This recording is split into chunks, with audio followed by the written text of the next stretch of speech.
a request for the, quote, manifesto of the shooter in question, who I try to avoid naming. I don't care if she's dead. I try to avoid naming her. And on Tuesday, today, the Metro Nashville Police Department denied a request by the Tennessee Star for the manifesto itself. The police department's denial raises questions, according to the Tennessee Star, about why local and federal law enforcement officials have been slow to release the blueprint of destruction, as it's being called, at the coveted school. There have been multiple calls. Oh, there we go. There have been multiple calls for the release of the manifesto. We'll continue that discussion coming up in just a couple of minutes. Also, today, there's an anticipation that we will see a final vote on Stadium Yes or Stadium No regarding a new Football Plus facility in downtown Nashville. Obviously, Nissan Stadium has taken a beating over the years, and it has a lot of improvements that need to be paid for. Instead of doing that, the state committed $500 million to the project. I want to say it's $780 million coming from the owners of the Tennessee Titans, and the rest of the money coming from revenue bonds from the Metro Council and the city of Nashville and Davidson County. We'll discuss that on the show today as well. Plus, the aftermath of the ouster of Tucker Carlson, et cetera, et cetera. We'll get into all of that coming up in just a moment. Right now, however, it's our pleasure to welcome to the Murphy Show hotline the great governor of the great state of Tennessee. Governor Bill Lee joins us to talk about all of these and more matters. Governor, good to speak with you. I hope you're well, sir. I'm doing fine, sir. How you doing, Matt? I'm doing well. Thank you for being on with us and talking to Middle Tennessee and beyond about obviously the session that was and potentially the special session that will be. We'll get into that in just a moment, but let's talk about the regular session for a moment. What are your highlights, Governor? I mean, obviously, we've talked a lot about what happened in the last couple of weeks in the House of Representatives, and I would consider those some of the lowlights. But for you, what are the pluses of this session? What are you most proud of? Yeah, I think sometimes the most important things can get overshadowed for sure. We brought forth, so the governor brings forth pieces of legislation that then the General Assembly responds to and actually creates the law. But we bring forth proposals, and, we passed some of the most important conservative proposals in our state's history. It's the largest tax cut in the state's history, $400 million. In tax cuts for both families and very important tax cuts for small businesses, which are job creators and economic drivers. And I'm a strong believer that when you cut taxes, you stimulate the economy. And we are already, as you know, the lowest tax per capita state in America. Of all 50 states, we have the lowest tax per capita. But we cut taxes. We passed we're one of the fastest growing states in the country too. And so infrastructure and the investments in infrastructure is something that we ought to be doing to plan for the future. We passed a significant infrastructure transportation modernization act, we called it.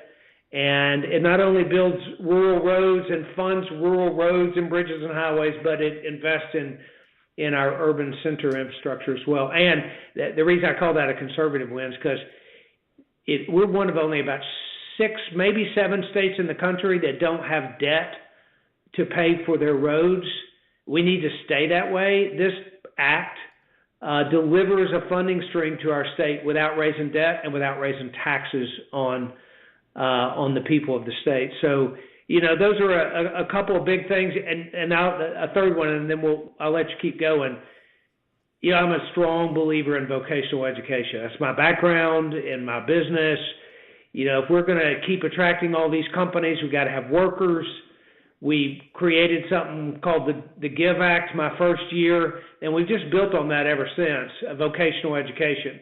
But this year we put $1 billion because of the conservative fiscal policy we have surpluses. We put $1 billion one-time money into our colleges of technology to build 10,000 new skilled workers a year, for all of these companies that are coming to this state because of the environment we have. So we got a lot of good things that we got accomplished. Every single administrative bill that I brought forth was passed this year, and really grateful for the partnership with the General Assembly.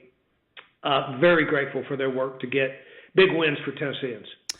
You know, the session started, Governor, with the passage of two pieces of legislation that I think have continued to be mischaracterized, certainly nationally and even within the state amongst certain media outlets. One would prevent younger Tennesseans from having surgeries performed on them before the age of majority regarding gender reassignment, specifically at Vanderbilt University Medical Center, but it applies across the state. The other would protect our young people from obscene displays of really any nature, cabaret and otherwise. I would companion that with legislation that has been passed that makes it very clear where books are to be and are not to be in our libraries. Does it concern you at all, especially amongst these three pieces of legislation, which I think are ultimately good for kids, good for Tennessee? Tennessee people agree with these pieces of legislation, but they have been completely mischaracterized nationally and even by some outlets in the state. Does that get on your radar screen at all? Do you concern yourself with that? Well, I mean, that's kind of one of the real problems in America right now, right? It's just the politicization of everything, the demonization of differences, the reason that people don't want to really hear the truth about things. They want to hear what they want to hear about them. And you gave some examples of legislation that are crafted to protect children. And that's why the sponsors of those bills brought them forward, strictly to protect children. It is a focus that we have to continue to keep before us, is, investing in families, investing in the things that matter to Tennesseans and protecting the things that are important to Tennesseans. And, frankly, trying to know the truth about particular pieces of legislation, to stay focused on that and to try to forget the noise. Governor, I know that you're limited on time, so I want to get to the special session because we could spend all day talking about the pluses and the minuses of the regular. The special session will be focused on what, sir? Well, it's going to be focused on finding a way to accomplish something that I think most Tennesseans think we should do in this state, which is protect the rights of Tennesseans, and in particular, with regard to this issue that we're talking about and that I'm going to talk about, in particular the Second Amendment rights of Tennesseans, which is something that is very important to me and has been from the time I've gotten here, and protect the public safety from those who are a danger to the public. So I've said plenty of times, I think what most people really agree on is that people who are a threat or a danger to the public we should understand who those threats are, and we should protect the public from them, in part by not letting those dangerous individuals have access to weapons. That strategy, combined with a strong belief that the Second Amendment has to be protected and aggressively protected, we have to find a way to do that. And that's what this special session is about. I know you have a heart out because you have somewhere to be, but I need to follow up on this and just ask you the simple question. I've talked to a lot of lawmakers. We speak to a lot of Tennesseans. And I know that you're avoiding the term red flag law, but even if you say order of protection, when you're talking about preemptively taking away the Second Amendment rights from individuals, let me ask it this way. Are people being too quick to judge your proposal before examining it, seeing it, sitting down and talking about it? Because I hear a lot of lawmakers saying that this special session is dead on arrival. Yeah, well, it's important to use you even use the word there, preemptively doing something with regard to the Second Amendment. I do think people ought to read the details of this law. It's like no other law in America. There isn't another one like it. It's crafted by a guy who is arguably a very clear and definitively has, a background of protecting the Second Amendment. I'm the governor that brought constitutional carry to Tennessee because I believe that law-abiding citizens should not have that right infringed upon by the government. But I also believe that in this state, we have an existing law that if a man tries to hurt his wife and is a threat to her in a domestic relationship, we have the ability to separate that person from firearms. It exists in law today. It's already on the books. We do it every day in this state. But if that same man threatens to shoot up a school, we can do nothing about that right now. There's something not right about that situation, and we need to find a way within the framework of protecting Second Amendment rights to take a person that is not preemptively take those away. We're talking about someone who has to have law enforcement bring the issue forward. There has to be due process so that we have a court hearing, no ex parte, no cutting short the due process. There has to be a mental health evaluation that shows them to be a homicide or suicide risk. A judge has to then determine that there is no alternative treatment path for this person. Then and only then, if they've exceeded clear and convincing evidence and a high burden of proof, there is an order of protection. That is not preemptively taking away someone's Second Amendment rights. That's actually strengthening Second Amendment rights on those who are not a threat to the general public. And that's what we have said all along should happen in this state to close the, and by the way, this order of protection is temporary, one of the shortest and most temporary orders of protection that you'll see in laws across the country. There is a need to do something, and there is a way to do that something in a way that is unique to Tennessee, that understands the protection of the Second Amendment, and yet protects the public from mass violence. We do it with domestic violence. We can do it with mass violence. And Governor, right now, if my informal polling of the audience and Middle Tennessee and Tennessee more broadly is accurate at all, you have some convincing to do. Do you feel confident that by the end of the special session that you can speak to enough Tennesseans and by that speak to enough representatives and senators that they will agree with you and you'll see passage of this? What I think is that this is what Tennesseans want to happen. I think they do recognize that protection of rights is really important, and they are looking to us to protect those rights, and that will have to happen. I also believe that they want to find a way to protect the public, to protect schools, malls, individuals from people who are a threat to them.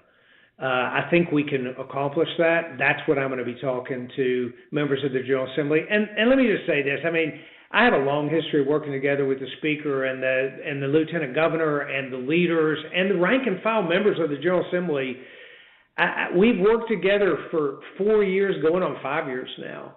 I have every intention of working together to find something that they agree, that we agree, that Tennesseans agree is needed in our state. I think we can do that. I'm certainly going to make every effort. This will be a collaborative effort, and we're going to be talking to stakeholders all across the state, which is primarily Tennesseans all across the state, and get what they want to get done. And finally, Governor, in the waning weeks of the legislative session, obviously observers, and I know you were observing like the rest of us, saw things go off the rails. And I was frustrated as a new Tennessean to watch as national news media mischaracterized this state as something that I do not find it to be, racist or anti-democratic in any way. And that was largely led by the three Democrats who broke up the floor of the House. And I understand that is the legislative body, and you are not a part of the legislative body. but I wanted you an opportunity to speak to some of that mischaracterization that this state has gone through over the last month or so regarding what happened in the House of Representatives. I think that when you started this conversation, you said to me, hey, what did you get accomplished? And I said, oftentimes there are issues that overshadow the most important things that are going forward. And that's really what we're talking about here. This is the best state in the country. We are a state that people are highly attracted to. They're coming here from everywhere. Companies are coming. We continue to talk to companies. Even this week, major corporations that have an interest in coming here, they know that we are a low tax, business friendly, constitutionally minded people who understand liberty and freedom, and they understand that. That's why they keep coming. And this is one of the greatest states in the country, if not the best in my view, frankly. But what happens in a couple of weeks over the General Assembly that are distractions, frankly, and that are mischaracterized by the press, and whatever happens there, those are not the overriding theme of what's happening in the state. We are leading this country in so many ways, and we'll continue to do so. And let me tell you, as governor, I will continue to lead in a way that I believe that the people of Tennessee want us to lead. And I think you see the General Assembly working together with the governor to do that every day, and that's what we're going to continue to do.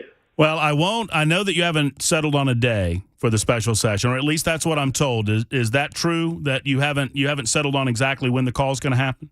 Yeah, that's right. So we're talking to members within the General Assembly right now to, collaboratively begin by saying, what's the best date?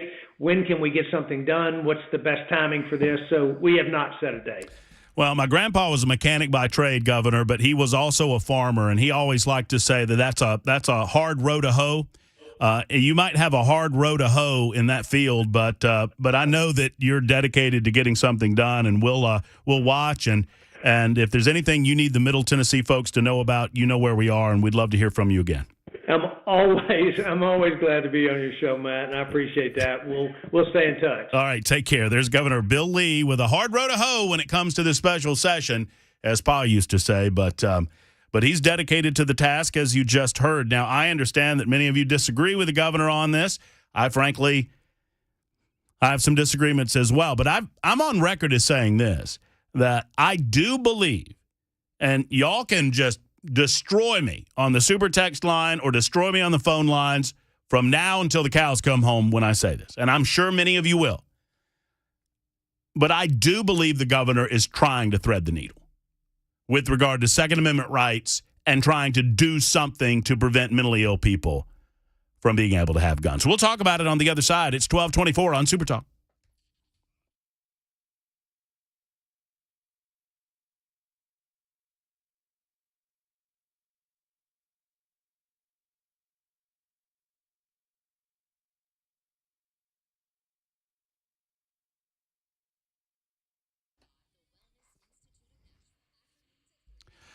When I first had an opportunity to stop by the GlockStore, McGill's world-famous GlockStore, there's not one like it anywhere else in the world. I was enamored with the showroom. I thought it was incredible. And the shipping department and the parts that they make on site. I mean, all of these things were fascinating to me.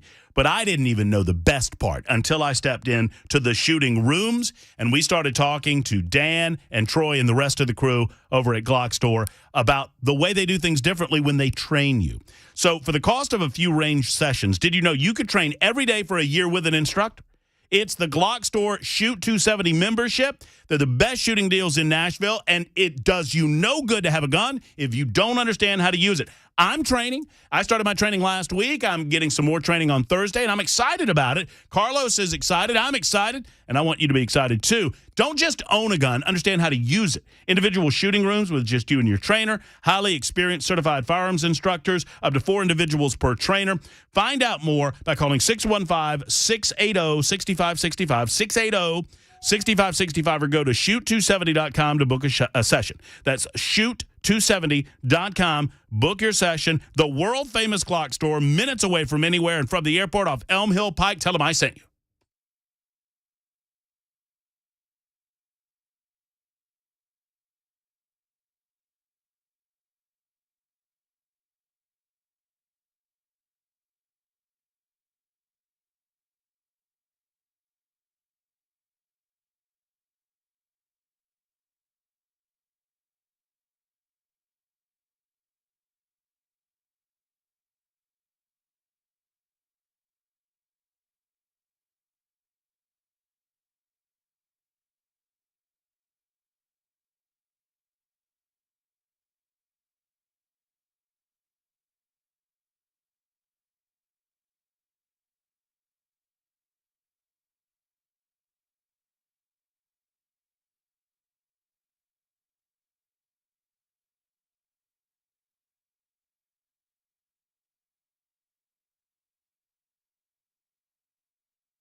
Hey, friends, let me speak to you for a moment about those that cannot speak for themselves. I'm talking about the preborn in this country. With Joe Biden being, if not the most, one of the most pro-abortion presidents in history, you ask yourself, how do we protect unborn lives? You know, the situation didn't end with Dobbs v. Jackson. With the elimination of Roe v. Wade, it really began in some of the pro-abortion states convincing mothers to do the right thing, get the ultrasound, and when you convince them to get the ultrasound, you don't need to do any other convincing because the heartbeat convinces them the rest of the way. That's right. It's about love and compassion and free ultrasounds. By meeting mothers with unplanned pregnancies where they are in states which still allow abortion procedures and showering them with love, you reach the heart of the mother and you reach the heartbeat of the child. And when you do that, it is absolutely life-changing and life-saving.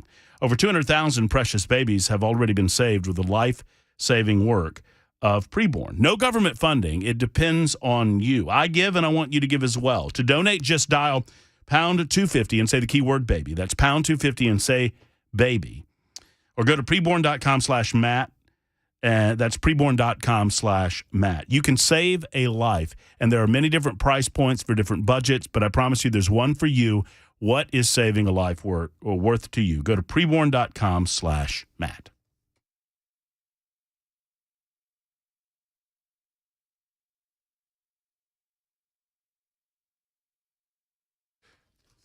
Super Talk 99.7 WTN. All right, so not the normal way we start the show with an interview, but it was the governor, and he had a little time to spend. We might, for those who missed any of that, re-rack that in the later in the 2 o'clock hour to share some of the governor's thoughts with you on why he feels like a special session is so important for the state of Tennessee. We have to, in his words, do something. What do you say about it? I'm curious to get your thoughts at 615-737-9986. Bell, what'd you think? I thought it was good. Yeah? I mean, he's He always feels like he's kind of playing things close to the vest to me. But I do think it sounded a little more forthcoming on that one. And I am going to podcast that too. So if you can't stick around for the next replay, it'll be up on the website later. I'm interested in where you are on it. Now, my explanation of it does not indicate support. You know how on social media platforms, Facebook and Twitter, you see a lot of people saying, retweets do not mean endorsements, meaning I don't endorse the premise if I am to describe it to you. But I think it's important to understand what the governor is proposing. I will say this. He has attempted to do everything he can do to preclude any frustration about the denial of due process by removing some of the hiccups in some of the other red flag laws around the country. That said, I don't see a lot of success from those red flag laws, which is why I get a bit of heartburn going down these roads. However, if it's mental health we want, it's mental health we get. And this is more about the mental health of individuals than anything, is it not? Identifying those individuals that may be a direct threat to themselves or to other people.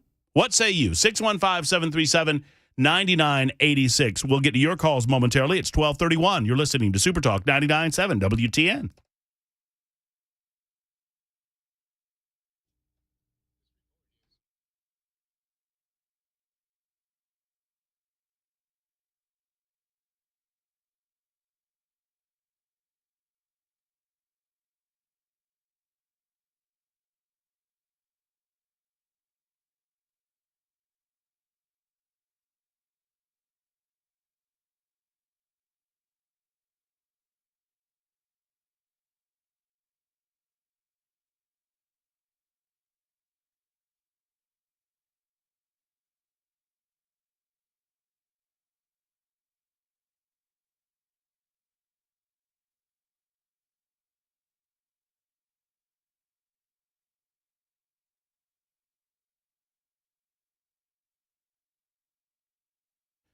Hey, friends, it's Matt Murphy, Efficient Heating and Cooling. Boy, you need them now more than ever, right? With the heating and the cooling and the cooling and the heating and the hot and the cold. I mean, my goodness. We turned the heater on this morning at the Murphy compound, and before you know it, the AC will be on at the Murphy compound, and there you go, back and forth. Well, is everything operating as it should? If it's not, call Jeff Eddy in Efficient Heating and Cooling and allow him to come over and fix what ails that system of yours. Now, at some point, you won't need the heater anymore. And at some point, it'll just be the AC. And at some point, it'll be 90 degrees. And that AC will be running hard. And if you haven't gotten it maintenanced in a while, maybe it goes kaput. What do? Write this number down. Let Jeff Eddy in your life. Let him maintenance the thing first and foremost. But when it comes time, they're a diamond contractor with Mitsubishi Electric and a Lee Pro partner with Rheem. I know Jeff Eddy. I look the man in his eyes, and I don't believe that he's going to tell you you need something you don't need. It's why I tell you the only one I will call is Efficient Heating and Cooling. They're the best. EfficientHVAC.net for more information. Go online there, EfficientHVAC.net, or here's the number, 615-784-4424. 784-4424 for Efficient Heating and Cooling.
Hello, it's the Matt Murphy Show on Super Talk 99.7. Chew, baby, chew. This is why I try to get my eating in before noon.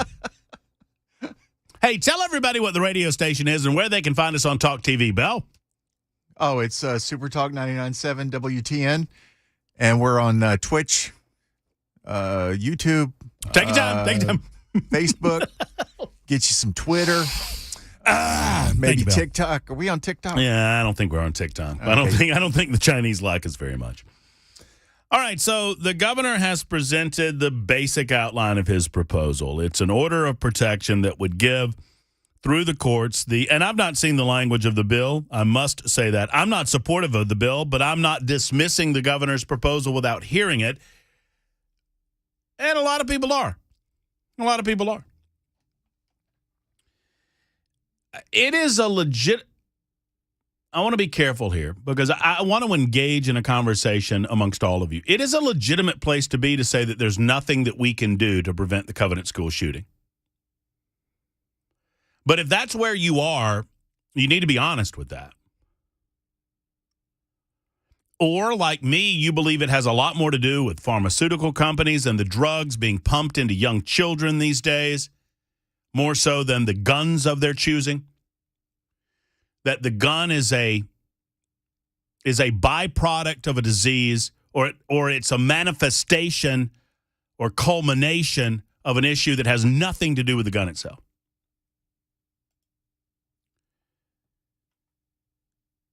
Like 1063 writes in and says, guns are not the issue, people are. Is Lee going to put forth the same proposals for alcohol, vehicles, knives, planes, chemicals, pharma drugs that cause mental side effects? If not, then he's a two-faced rhino chump politician. See, why you got to do that? I do not understand for the life of me why we have to decide if we disagree with Governor Lee on a proposal that he's a bad guy. Maybe you think he's a bad guy because of how he's led the state. Maybe you think he's a bad guy because of how he led us through COVID. Whatever. I'm not begrudging you your opinion. I'm just fascinated that if you have a mild disagreement with him on this issue, that he is evil incarnate and no better than Joe Biden, which is a lot of what I'm getting on the super text line. But let me tell you this. When kids are dead, because I've done this a long time, okay? When kids are lying in pools of blood, when their blood is splattered across a school hallway, I hear a lot of people calling me and telling me, oh, it's about mental illness. It's about mental illness. Well, then what are we going to do about mental illness? I believe in the Second Amendment. I believe in protecting law-abiding citizens. I do not believe that red flag laws work. Let me be really clear on that. And I don't think this order of protection is going anywhere. But I don't begrudge people for coming up with ideas that we can then discuss, because I haven't heard a single idea on the mental illness side that makes any sense. All I hear are people saying, mental illness, it's mentally ill people. Well, then what are we going to do? What are we going to do? You know what we're going to do? We're just going to wait till the next one happens. That's what we're going to do. And then we're going to do all of this all over again. Tell me I'm wrong. Tell me I'm wrong.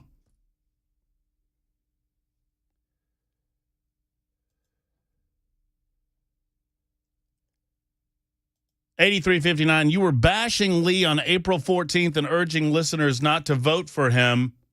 How soon you... What? I think you... 83.59 has me confused with someone else. You were bashing Lee April 14th and urging listeners not to vote for him. I don't think that's me. Yeah, definitely not you. I don't think that's me. I think you got me confused with someone else. Let's see where John Harris is on it. John is with the Tennessee Firearms Association, of course. He was listening to the governor's commentary. I think I probably know where he is on an order of protection, but we'll let him talk about that. Hey, John, how are you? I'm doing fine today. I was really excited as I was driving back in from East Tennessee today to hear Pam announced that you were going to have Governor Lee on to talk about this, because I think it is important to get out on the table exactly what it is he's proposing and where he's coming from. One of the things that I never hear Governor Lee talk about is the limits that have now been imposed on government authority when it comes to Second Amendment issues by the United States Supreme Court in its decision last June in what's called the Bruin decision. You know, your conversation today, for example, Governor Lee never brought up the extent to which the Bruin decision limits and restricts the options that are on the table when it comes to what do we do with an issue if that issue in any way touches on Second Amendment topics. And I think that's going to have to be one of the first questions. You and I have talked about Bruin in the past, John. In your mind, does Bruin nullify all the other red flag laws? I think 19 states have them. Well, I'll tell you, for example, New York State, now there are 2 state court decisions out of New York State that have struck down New York State's existing red flag laws based on Bruin. So it's not just might it do it. Courts are already taking up that issue, and the ones that I've seen so far are in fact striking down some of these. There's a federal district court out of the 5th District, which is Texas, that has just struck down, well, as of the last few months, their order of protection law, which, again, Lee referenced as the formula and the basis for what he's proposing. And Bruin was the basis on which the 5th Circuit Federal Court struck down an order of protection law out there. Bruin is having a major impact, and it's doing it by substantially restricting the scope of options that governments have. Now, do you believe in your learned opinion, because I mean you're an attorney, I lean on you on these things because you read these cases. I don't, I admit it. Do you believe that there is any preemptive way for a court to declare someone mentally incapable of owning a firearm? Here's the problem. Right now, the answer is most likely no, particularly on a preemptive basis. But it goes even beyond that. Bruin is saying that when it comes to restricting a right protected by the Second Amendment, and that's a very broad spectrum, that the government agency, the government authority, the governor in this case, has to identify a law that existed as of 1791 that accomplished that same objective or goal at that time. And in the absence of being able to identify that precedent, to identify that analog, is what the court referred to, then the governor doesn't even have the opportunity to put this issue on the table in this format. Wouldn't Bruin then challenge the concept of a background check at all? Oh, yes, potentially it will. It's just not started filtering through the courts yet. But I can tell you, based on Bruin, I've raised an issue like that with respect to licensing of federal dealers in a case I have pending in southern Alabama.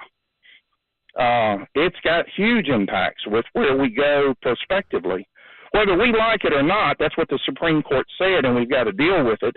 And I think it does substantially change how we look at this stuff. In one area where it impacts this particular discussion, and I started helping some legislators draft legislation to address this 2 weeks ago, is in this emergency situation that he's wanting to do something about. The issue is, where is the risk to the public? Is the risk to the public the individual, like some of your listeners are hitting on Supertext? You know, they're still out there in society. They're still at large. They still have access to cars, knives, whatever. Or is the real risk of a firearm? And the legislation that we've started looking at and working with some legislators on is focusing on how do we tweak the existing state laws on emergency and voluntary committals, which deals with getting the person not just immediate help from a psychiatric or mental perspective, but taking them temporarily off committal. The street. Yeah. And that's where I want to go in this, John, because I think there is a lane between the two that we could potentially improve the law as it exists, we could take a look at that law and update it, because it's my understanding that these 72-hour holds haven't been updated in 70 years or thereabouts, and try to figure out how to modernize those in our society today in a way that doesn't infringe upon anyone's rights outside of having a court look at their mental inability to make decisions in a way that might risk the lives of themselves or others. And, forget about guns. At that point, if a court makes that determination, it's what you just said, then why wouldn't we have that person put in a facility so that they could be examined, tested from a mental perspective? Why wouldn't we take that step as opposed to the middle step of just taking guns away from them when they still had access to other life-endangering items if they are out and about? Exactly. And it's Governor Lee said it, and I don't think he called himself when he said it. He said, look, his bill would only focus on someone that's homicidal or suicidal. And I'm thinking, and I'm driving down the interstate 70 miles an hour listening to this, and I'm going, yeah, but you're just taking the gun. You're still going to leave them with knives, prescription drugs, automobiles. They got all kinds of other mechanisms of death and mayhem, and you're so focused on the gun that the real risk, the person is left out and about in public with no help, treatment, or counseling. Whereas if we go down the emergency committal road, and now under current systems, what's called a 6404, they can actually be detained for up to 2 weeks for evaluation and treatment. Mm-hmm. There's a few more steps involved, but it's real and it's serious, and it has the effect of immediately, if there's that imminent risk of death to themselves or another, taking them and putting them into a psychiatric hospital environment where they don't have access to cars, knives, anything, as they would if they were out in public, and then we just took their gun away. It's something that would, I think, eliminate a lot of objections based on the focus on the gun itself and some of the concerns as to how this could potentially be used against believers and against the Constitution of the United States, ultimately. Exactly.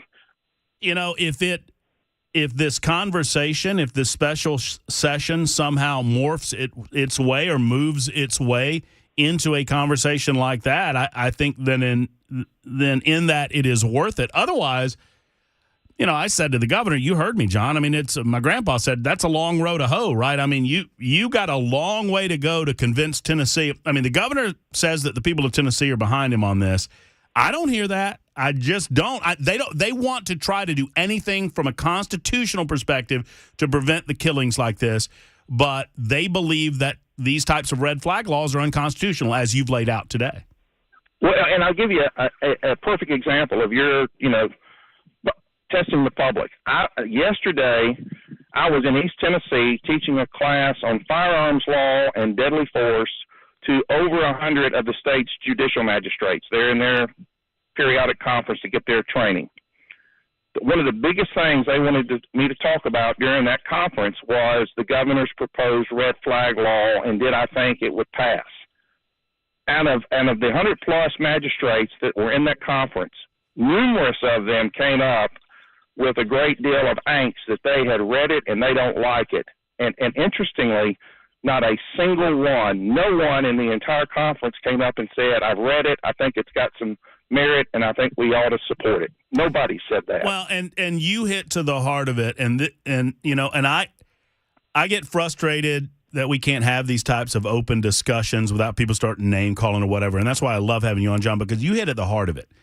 If a judge in good standing, if we have a process put into place that the legislature agrees on, and a judge in good standing makes a determination that someone is mentally incapable of having a gun, then why would they not make the determination that that person is mentally incapable of being in public generally for a period in time until we get a handle on their mental state? I mean, why would you just carve out the gun unless, and I'm not saying this is the governor's purpose, I'm just saying this is my analysis, unless we're just focusing on the gun because it's a gun, right? You know what I'm saying?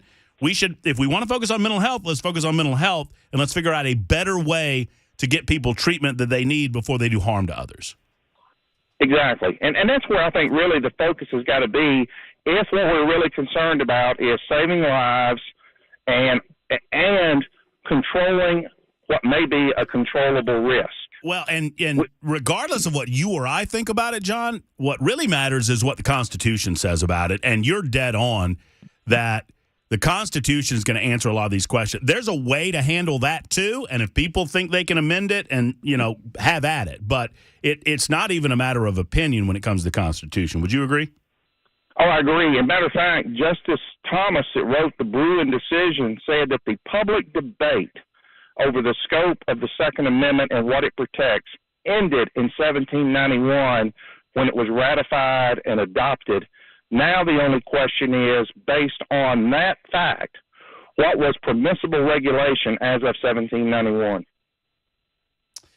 Well, great stuff. As always, John, you educate me every time you come on. I appreciate the fact that you called in to respond to the governor's commentary. Thank you so much, man.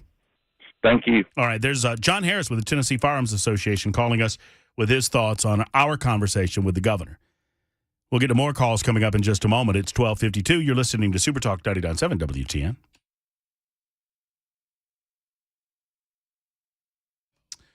The housing market is, it's insano. I mean, right? I mean, the interest rates are fluctuating, and now we're hearing about interest rates going down just a little bit and up and here and there. And maybe you have credit card debt that's going up because of the rise in inflation. Well, it's time to deal with all of this. Let's get some answers together. You don't have to make a decision today when you call Accurate Mortgage Group. Call Mike, Joe, Heino, or the rest of the crew at Accurate Mortgage. They're located in Cool Springs.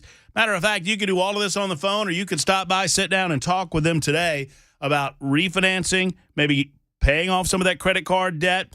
That higher interest credit card debt is just consuming a lot of people, in many cases doubling minimum credit card payments. If that's the case, get a cash out refi. Now's a great time to do it. They can help you do it. They'll walk through the numbers and allow you to make an informed decision. Plus, if you're thinking about buying, if you're thinking about selling, you need to make the first call to Accurate Mortgage Group. Come on now. Accurate Mortgage Group is a division of Acopia LLC, an equal housing lender, NMLS 4664. Visit them today at AccurateMTG.com. That's AccurateMTG.com for Accurate Mortgage Group.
Coming up on the Matt Murphy Show, there is an expectation that we will have a big-time billion-dollar stadium approval coming up later on at the Metro Council tonight. That's on the way. Also on the way, very loud music. You were eating in there. That's what happened. I'm just kidding. Come on. Great first hour. I'm going to smash some equipment. Don't smash anything. Also next hour, why in the world we work so hard to maintain a good credit. And now Joe Biden is coming on and just stomping all over your good credit. If you've not heard, the Biden administration is changing the rules. So if you have lower credit, you get a better deal on a home mortgage. I'll tell you the details. We'll take your telephone calls coming up. It's the Murphy Show on Super Talk.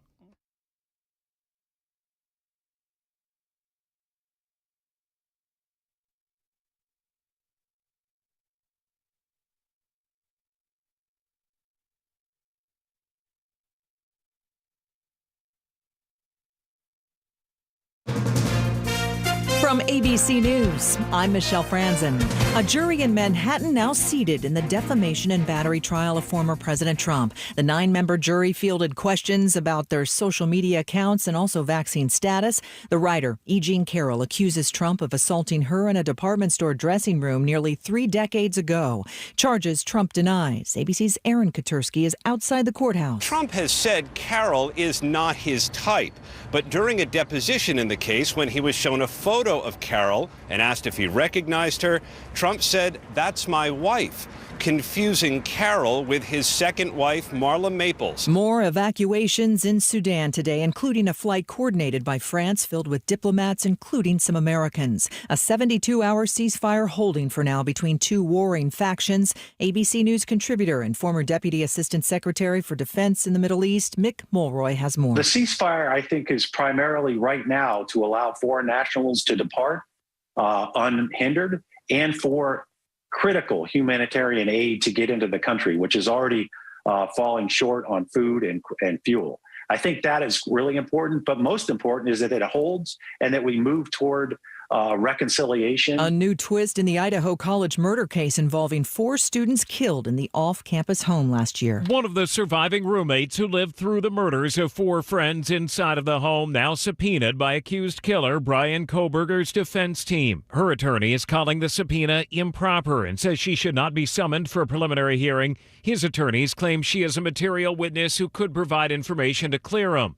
Shauna Lloyd is at the Cochran Law Firm and is not involved in the case. She might have information as to what the person looked like. It might be height. It could be any information that would take him out of the prime line as a suspect. ABC's Alex Stone. You're listening to ABC News.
It is the Matt Murphy Show on Super Talk 99.7 WTN. Good afternoon. Welcome. Hour number 2 starts right now. Hope your lunchtime hour went well. It's 1:05. We had the governor of the state of Tennessee, Bill Lee, on the show with us, first hour. If you missed it, it will be up and running on podcast at the conclusion of the show, and we will re-rack it in the 2 o'clock or probably 2:35. We'll share that interview with you for those who missed it. The governor commenting on the session that was and the special session that will be, saying there is no date certain for when he will make the call, but he's in consultation with leadership in both the Senate and the House, determining when will be best to make that call for a special session. The governor trying to figure out if there's a way for us to get some sort of laws on the books that he believes, that some believe, would potentially prevent tragedies like the Covenant School shooting. That is the focus of discussion right now, but not the only focus of discussion. We've got a final vote on the stadium for the Metro Council tonight. It is expected to pass. It did like 23-11 or something like that the last time it was before the council. There was a vote to move it forward, and this will be the final vote. If this vote happens, the Metro Council of Nashville, the citizens of Davidson County, are on the hook for revenue bonds totaling about $780 million, I believe. There's roughly that amount on the hook for the Tennessee Titans, and then another $500 million kicked in by the state of Tennessee. One-time money for the state of Tennessee. And you will see the beginnings of construction. It will also free up some 67 or so acres of property to be developed on the East Bank. Nissan Stadium will be no more. Eventually, it will be demolished, and this thing would happen, 3 years from now, something along those lines? A lot of conversation going on about that. A lot of conversation, obviously, going on about Tucker Carlson being let go from Fox News. Initially, there was a, quote, parting of the ways, but fairly soon after that, it became obvious that it was not just a parting of the ways. It was a decision being made by management. I'm surprised that you would kill the golden goose. There's a lot of background information that we've learned over the last 24 hours regarding frustrations about where Tucker went on the January 6th committee hearings, where he went on a number of different topics. He was considered by the Murdoch family, not Rupert necessarily, but his son primarily, to be something of a loose cannon, and so they let him go. No word on who the replacement will be. One would expect that Tucker will land delightfully in some form or fashion on another network or create his own network or whatever it might be. But many people are saying, so I wonder where you are on this, and maybe this is a super text poll type situation. Look, I put Fox News on in the background for noise more than anything. In terms of actively watching programming on Fox News, there are 2 shows that I will make a point to watch. One is no longer on the network. That was Tucker Carlson. You want to guess the other one, Bell K? By the way, Bell K behind the glass, making sure that everything that comes out of our speakers sounds as good as humanly possible. No, because I'm afraid I'll embarrass myself. Gutfeld. Gutfeld's funny. Yeah. Okay, now that you've said that, I can agree with that completely.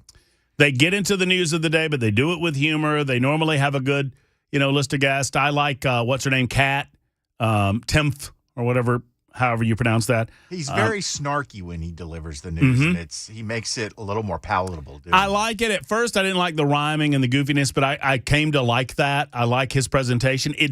I'll say this, Gutfeld's good at night as I'm winding down, getting ready for bed.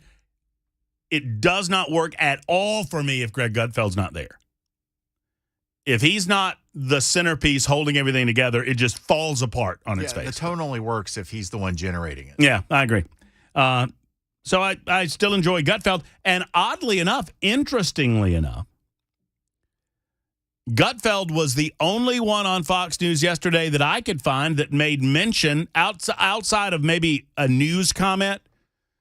He's the only one that kind of went there. He did it on the 5. Gutfeld's regularly on the 5 as well, as in addition to his show at night. And during a segment of the 5, he joked that maybe Tucker Carlson would be running for president of the United States. Immediately, everybody else on the set got quiet. I mean, obviously, they've got marching orders not to talk about this. That, by the way, when people get fired, it happens.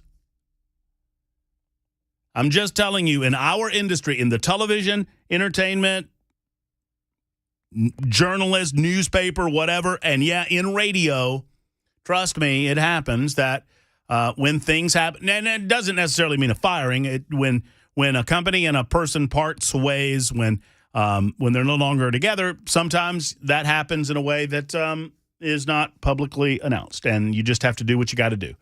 And I hate it's that way, but it is that way. And I'm sure many fans of Tucker Carlson hate that he was not given the ability to do one final show, but that's just not the way things go in our world.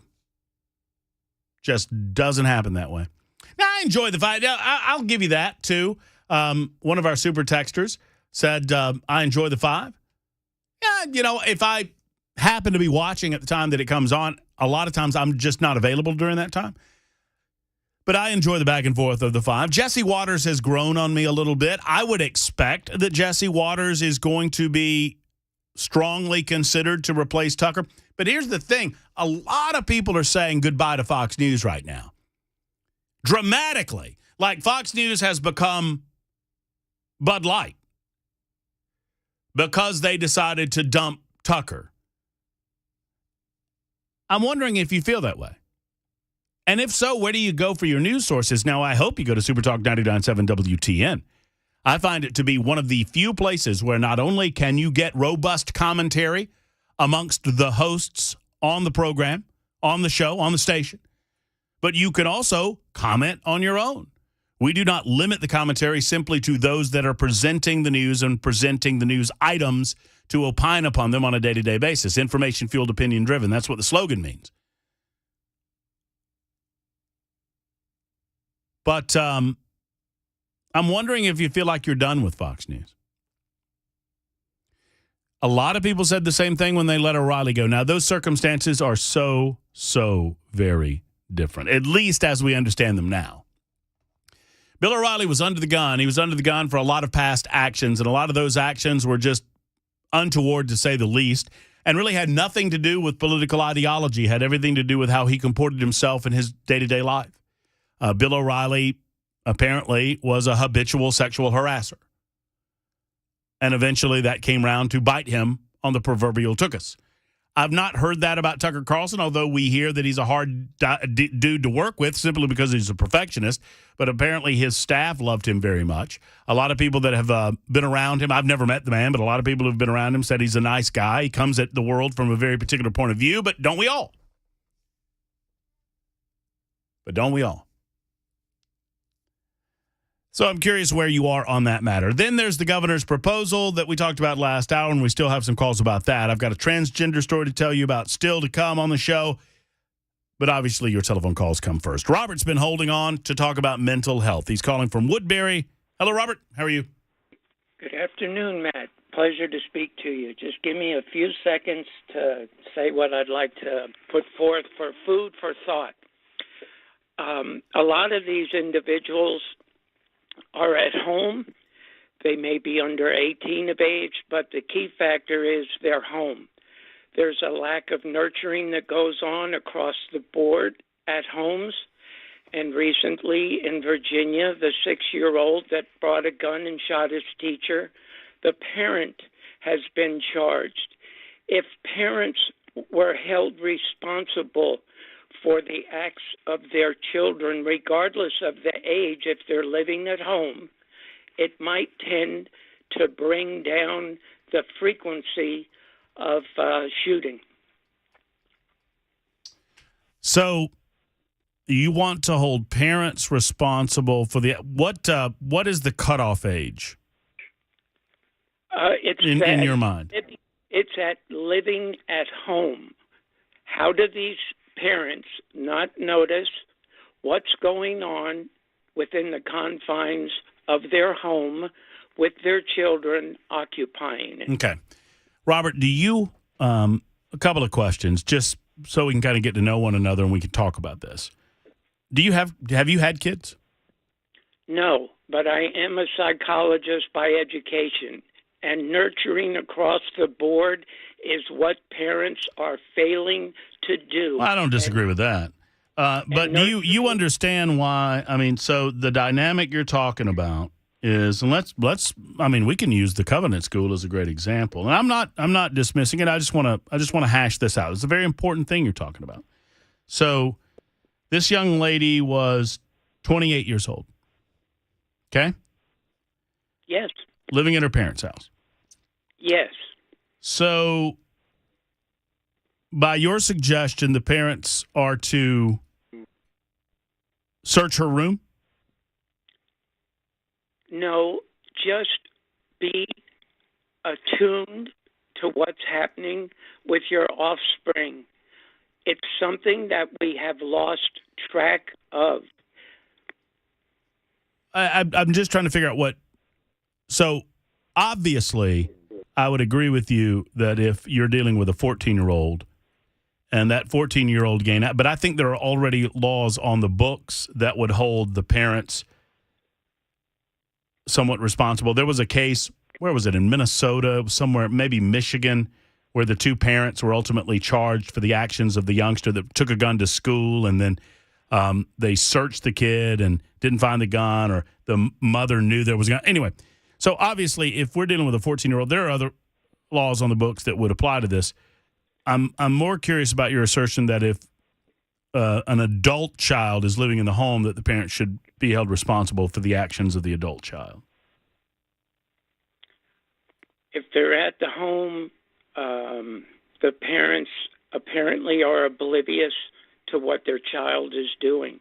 Isn't that's a pretty big assumption? Isn't it? Look at what's happening across the board in society today. Well, I mean, I'm not disagreeing with you, Robert, but to cast out a blanket statement like they're oblivious to what's going on, I think that's a fairly large assumption. Okay. I don't know. In other words, I don't know that the parents of the Covenant School shooter were, quote, oblivious to what's going on. They were apparently aware that their child had mental issues, so much so that they convinced her to sell the one gun that they thought she owned. And they say that they were not aware that she had purchased other guns. Sure. Well, then the parents need to be a little better at observation, and maybe, like you mentioned earlier, they need to do a discovery and do a little search around their child's bedroom and secreted areas and see what's cooking. It's just a general statement, Matt, that if parents, in some manner, shape, or form, did a better job of monitoring their offspring, nurturing them, maybe things would get a little better. In some situations, just recently in Virginia, the mother was charged, and she will be going to court because she did not secure her gun. She knew her child had problems. He took the gun to school and shot the teacher. He was 6 years old. Yes, I mean, obviously, I understand that in individual circumstances, if the case leads you to irresponsibility or criminal negligence on the part of the parent, then you charge the parent. Yeah, I don't think that fits in every case, though. It may not. It's just food for thought, man. Yeah, no, it's good, and it's good food for thought. And I like the discussion. I like where we're going because this is this is empowering. And thank you, Robert, for the call. People around the individual to speak up and say something about mental health, and you empower those individuals to be more responsible for their children. I don't know how much you can do that if the child is an adult. And I also understand in a world of our own making, in a world of our own mental design, and look, I don't have kids, so I don't presume, but I bet you parents that do, any of your kids live at your house a little beyond their 18th birthday? I mean, you felt a little odd. I mean, maybe you didn't. Maybe you intrude upon their personal lives and look through their stuff and rifle through their things in their house because you live under my roof. I don't know. I think at a certain point, if you agree that your kid is allowed to continue living with you into adulthood, you grant them a little privacy in terms of where they're living. What if they go from living there to being a renter? Then do they lose their rights as a renter because That's a great they're point. family? I mean, can my landlord decide to come in and look through your stuff? I mean, Yeah. I just think it's an easier thing to say. You should have looked through the room. I mean, we got that right after Covenant happened. When it was discovered, the parents knew that the girl had some mental issues. They tried to get her help. They convinced her to sell a gun, and then they said they didn't know that she had bought the other guns. And we had a considerable amount of people say, how could they not know that? Absolutely, they knew that. They need to be charged. Something needs to happen to these parents. And I'm thinking, well, I think we're being a little hard on the parents here. I have no idea. Maybe some of that is true, but to presume that we would have done that the right way, that you're going to look to through. make that call with 2020 hindsight. Yeah, I mean, you're gonna look through her. You're gonna look under her bed and in her closet. You're gonna look through her car. And plus, I don't think parents want to believe that their children are as bad as their children are. I mean, Adam Lanza's mother paid for that mistake with her life. That she wanted to believe that Adam Lanza was going to get better. She knew that he had significant mental psychosis. And she wanted to try to help him get better. And was doing her best by all accounts. And she was shot in her bed for her trouble. The first one. The first one of 25, 26. 121, Super Talk 99.7, WTN.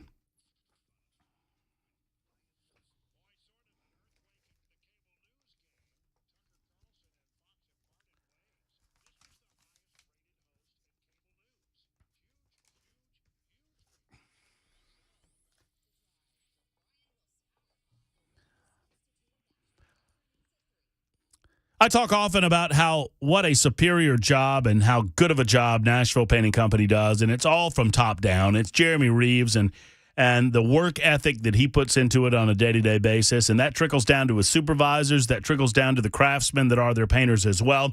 Every job has their own supervisor for managing the project. They're going to ensure they deliver what they promise, and they promise the best brick painting warranty in Nashville, 10 years. Free estimates and color consultation. They do residential and commercial. They are professionals with 3, 5, 7, and 10-year paint warranties available. And, folks, they're fully licensed and insured, of course. They're locally owned and operated, which is important to me. Nashville Painting Company, not only all of these things, Jeremy Reeves is also a friend. He's a good guy. He's great at his job. Get your house painted today. It is exterior painting season. And they've got some fabulous deals going on right now at the painting company. Go to NashvillePaintingCompany.com. That's NashvillePaintingCompany.com, or give them a call at 615-635-0350. Tell them I sent you. 635-0350. Get your house painted with Nashville Painting Company.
Super Talk 99.7 WTN. The President of the United States of America is, sadly, Joe Biden.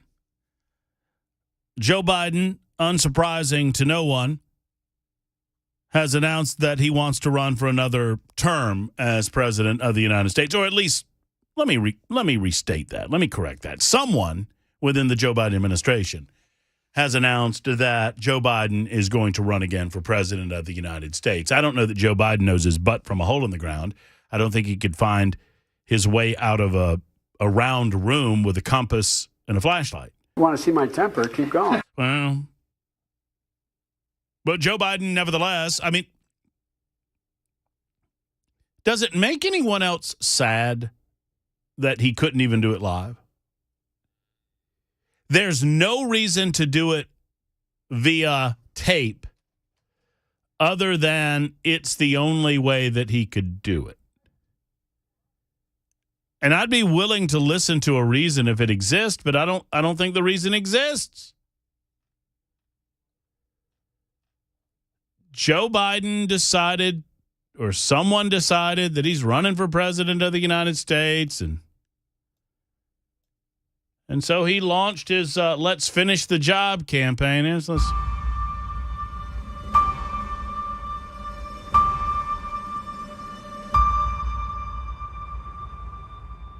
Freedom. Freedom. Personal freedom. I can't take anymore. Okay. It is fundamental to who we are as Americans. There's nothing more important, nothing more sacred. That's been the work of my first term, to fight for our democracy.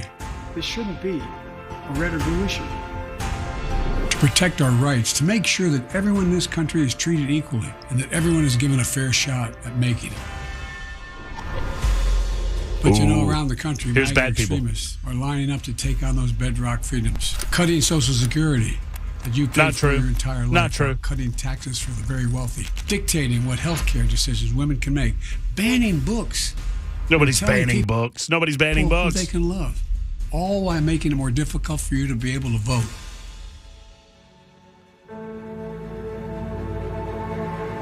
We're a minute in. I've yet to hear any accomplishment. When there's I ran Joe for hugging president people. 4 years ago, I said we're in a battle for the soul of America. Soul of America. We still are. The question we're facing is whether in the years ahead we have more freedom or less freedom, more rights or fewer. I know what I want the answer to be, and I think you do. Wait,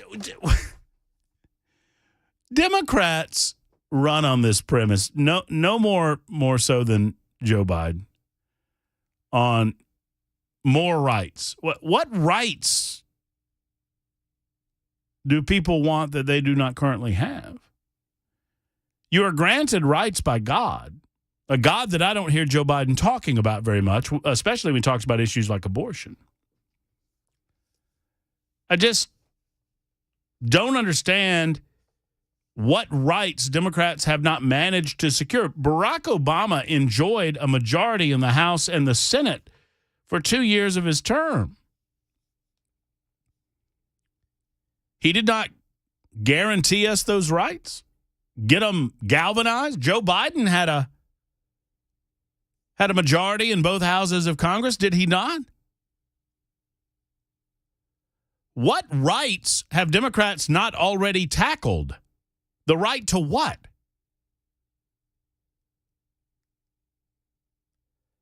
The right to demand that I call a man a woman just because they want it to be so? I'm not kidding. What rights are they talking about? You can either have more rights, freedom or less freedom. More rights or fewer. Okay, what fewer rights, more right? What are you talking about? Nothing. You know what he's doing? He's avoiding talking about the lack of accomplishments in his administration. I know what I want the answer to be, and I think you do too. This is not a time to be complacent. Very dramatic music. That's why I'm running for re-election. Ooh, boom! Because I know. DJ, see him drop the mic? Woo! Oh, that gives guys. I'm super duper serial. That gave me chills. It gave me chilly bumps. I'm going to play it again. This is really, really dramatic. It was really, they built up that music. They're showing images of America and watch it. This Listen to is this. not Listen. a time to be complacent. It's not time. No. Come on. That's why I'm running for re-election. Boom! Woo! Because I know America. I know America. I know we're good and decent people. I know we're still a country that believes in honesty and respect and treating each other with dignity. Okay. That we're a nation where we give hate no safe harbor. We believe that everyone is equal, that everyone should be given a... But there's a lot of nations that give hate safe harbor. He's not talking in like terms that you can... I mean, there's a nebulous little phrase. These are like little phrases. I did not say that. That's not true. I did not say that. We don't give hate safe. Where is the Hafe gets a safe harbor here brigade? Like, where are the people that are like, we love hate and we want hate to have a safe place? Where are those people? There's plenty of countries, apparently, according to Joe Biden, where, I mean, we're not a nation that does that, but there's plenty of nations that do that. That we're a nation where we give hate no safe harbor. We don't do that like in these other nations. Like Canada, they're giving hate safe harbor all over Canada. Nova Scotia, there's hate all over that joint.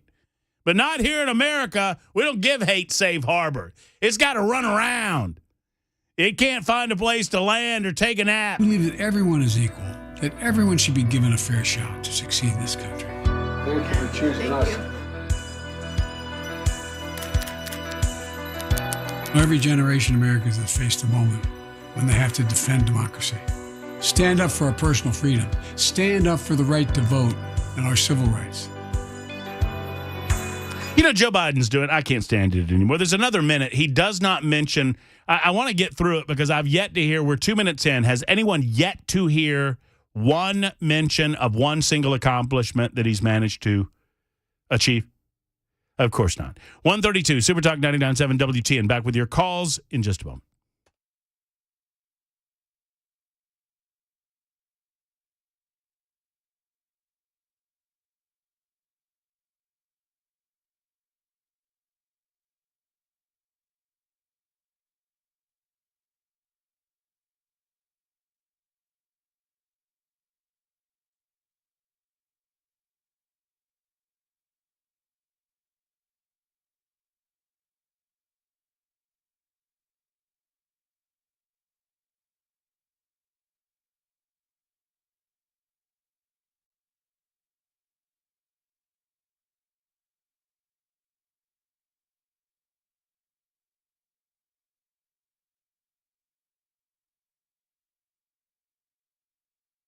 Hey, folks, it's Matt Murphy, and, you know, we've got a big-time show coming up on May 3rd. It's at Nashville Safe House, right on 4th Avenue South. I'm going to be as safe as humanly possible because I'm going to be surrounded by, well, safes. Safe, safe, safe. This safe, that safe, jewelry safe, corporate safes, every safe imaginable at Nashville Safe House. And I want you to be there with us on May 3rd. But before any of that happens, think about getting a safe because, you know, safes are sales tax free right now, but that's changing. Sadly, the sales tax free status was not re-upped in the state of Tennessee for this next year. Now, you still have time. I think you've got at least a couple of months to decide on a safe, and that is a significant price reduction when we're not dealing with sales tax. They have an incredible selection of safes right there. The best that you will ever find is right in Middle Tennessee at Nashville Safe House. Mark and his team do a great job. They're the largest Browning safe dealer in the United States of America, and they've got others. They've got Fort Knox, Liberty, and many, many other brands. NashvilleSafehouse.com for more information. That's NashvilleSafehouse.com. Or go by and see them, 4th Avenue South in Nashville. Tell them you'll be there on May 3rd. I know I will. Nashville Safe House.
It is Super Talk 99.7 WTN. Matt Murphy and you.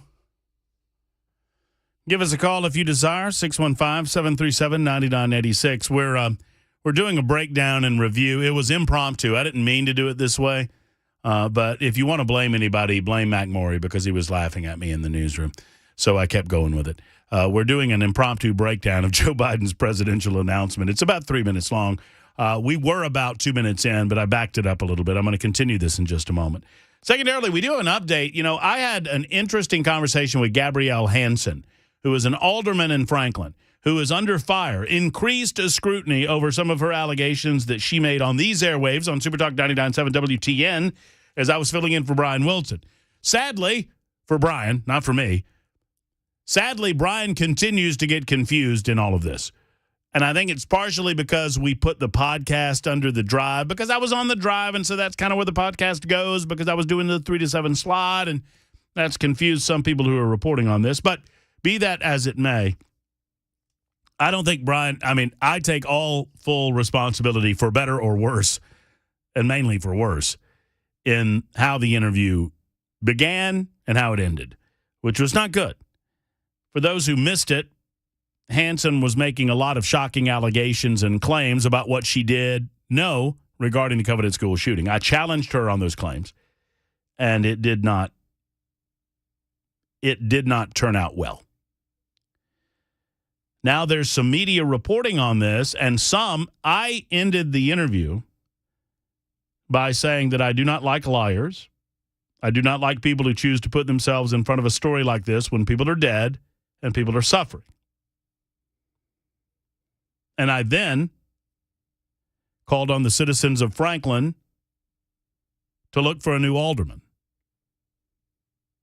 It's irresponsible and it's gross, and I stand by those comments. And apparently some in the city of Franklin are looking for a new alderman, and rightly so. I stand by it. I hope the way this should go is not for a radio host to get anybody fired. That is not the way that any of that should go. The way that it should go is that the people of Franklin demand that she step down, and eventually that call becomes so great that she can do nothing other than step down. I think she deserves that for what she's done to this community, for the irresponsible, ridiculous assertions that she made on this show and on that podcast that inspired me to call Gabrielle Hansen and have her on this show. So now I think it's what is this media organization? It's a news organization out of Middle Tennessee serving Brentwood, Spring Hill, Franklin, Green Hills, Nolensville, and Belmead, called The News. They've written an article about it, and apparently there's another article that's set to come out in a local publication there in Franklin.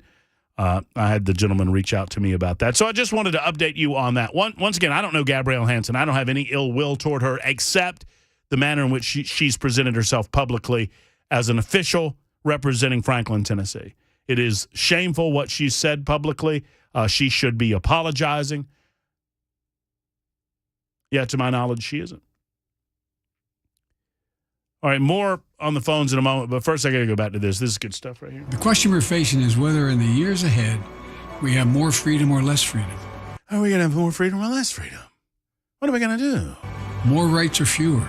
More rights. Once again, more rights. What do you mean more rights? What rights exactly what rights are not currently being guaranteed the people of the United States of America per the Constitution of the United States under the sight of Almighty God? I know what I want the answer to be, and I think you do too. Yeah, more. This is not a time to be complacent. Here it comes. Here it comes. Here it comes. That's why I'm running for re-election. Because I know America. You saw him there he knows America. He doesn't know when he's going to potty, but he knows America. I know we're good and decent people. I know we're still a country that believes in honesty and respect and treating each other with dignity. That we're a nation where we give hate no safe harbor. That's we a believe big that stand. Everyone is equal. That everyone should be given a fair shot. Fair shot. No.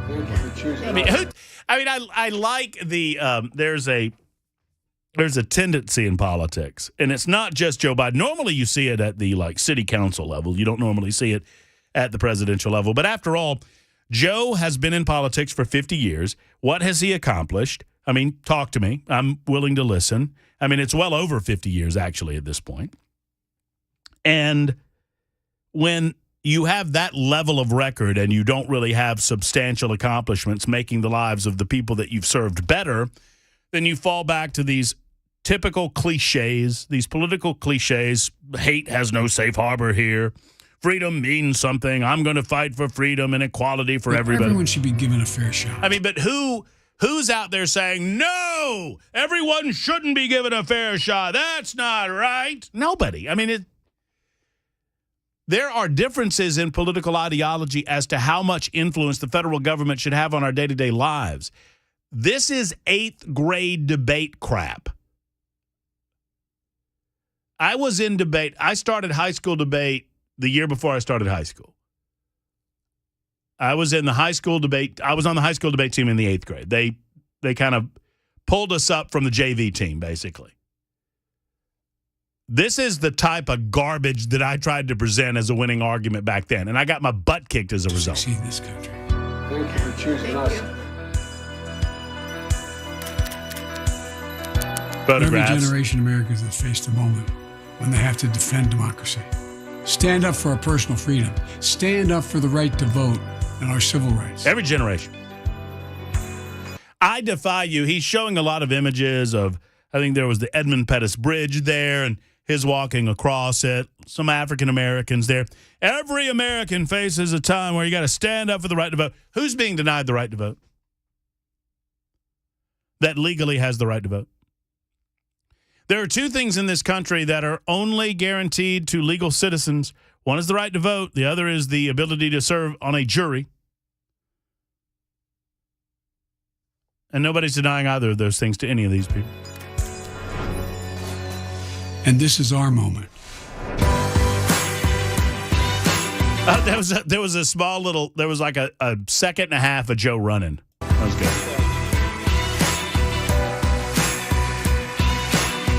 By the way, is now the time for me to tell you that I think Susan Rice has stepped down as domestic policy advisor because they're trying to figure out an alternative to Kamala Harris, who has been an absolute disaster as vice president. And I believe that there's a clandestine move afoot if Joe Biden is able to serve out his term and run for the next presidency and serve a second term, that he doesn't want Kamala Harris as his vice president. He wants Susan Rice, black female. Yeah.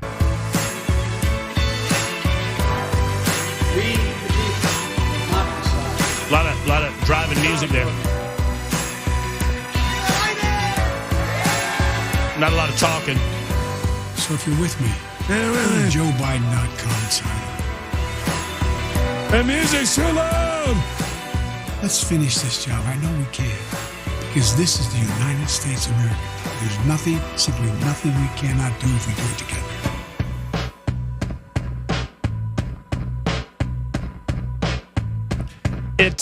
So the slogan of his campaign is "Let's finish the job."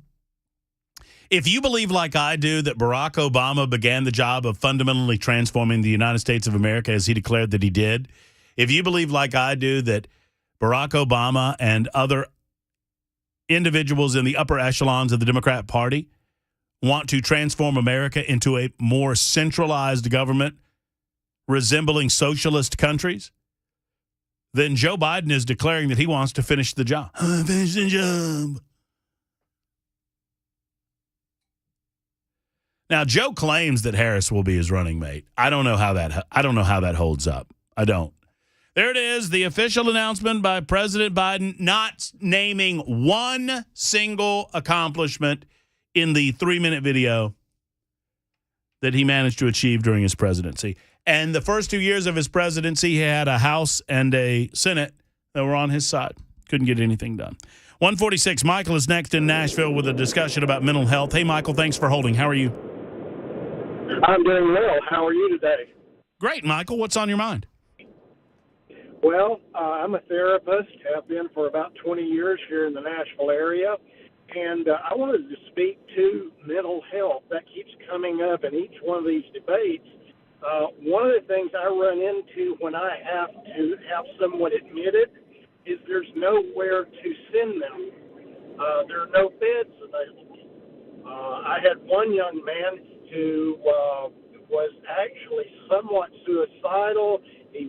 Had also made threats, tried to hurt someone else, and they kept him in the emergency room for an entire week because no mental health facility in this area would take him. So that's what I run into this. This is an aspect, and no, that's a good point. It's an aspect that I had not thought of, that literally if you have someone that you believe is a danger to themselves or to other people and you want to put them in a facility where they can get some assistance, there's nowhere to go, is what you're saying. That's true. I had another young man that I spent 4 months. It took 4 months to find somewhere to put this young man. His family was afraid at night to go to bed. They locked up all the knives in the house. But yet, I could not find an agency. I couldn't find anyone to help. It took 4 months to get that family some help. So we keep bringing that up about mental health, but okay, no one's talking about evidently having serious discussions about mental health or health. Uh-oh. Michael, you there? I think we lost Michael. That's too bad. No, this brings up an excellent real-world question. We want to have discussions about mental health. So let's say that, God forbid, that you decide in your family, in your circle, that there is someone who has become psychotic to the point that you believe they're a danger to themselves or a danger to other family members or other people. In all sincerity, if this happened to me, I wouldn't know who to call. You call 911? I mean, just think about it. Would you know who to call? I admit, and maybe it's my failure, maybe I'm the one that's obtuse. I don't know who to call. I mean, I assume you call 911. And then what happens? Does anyone know the answer to that question? I don't. I mean, if we really want to have a discussion about this, and it's not about the Second Amendment, it's not about taking away law-abiding citizens' right to keep and bear arms, then let's have that discussion. So I find myself in a situation where I see somebody, he's a friend of mine, he's a family member, or she, and they're a danger to themselves. What do? Well, I call 911. This person's a danger to themselves and other people. The police get there. Then what happens? I honestly do not have any idea. Wouldn't be able to tell you. 150 Supertalk 99.7. If you do, let me know. Supertalk 99.7 WTN.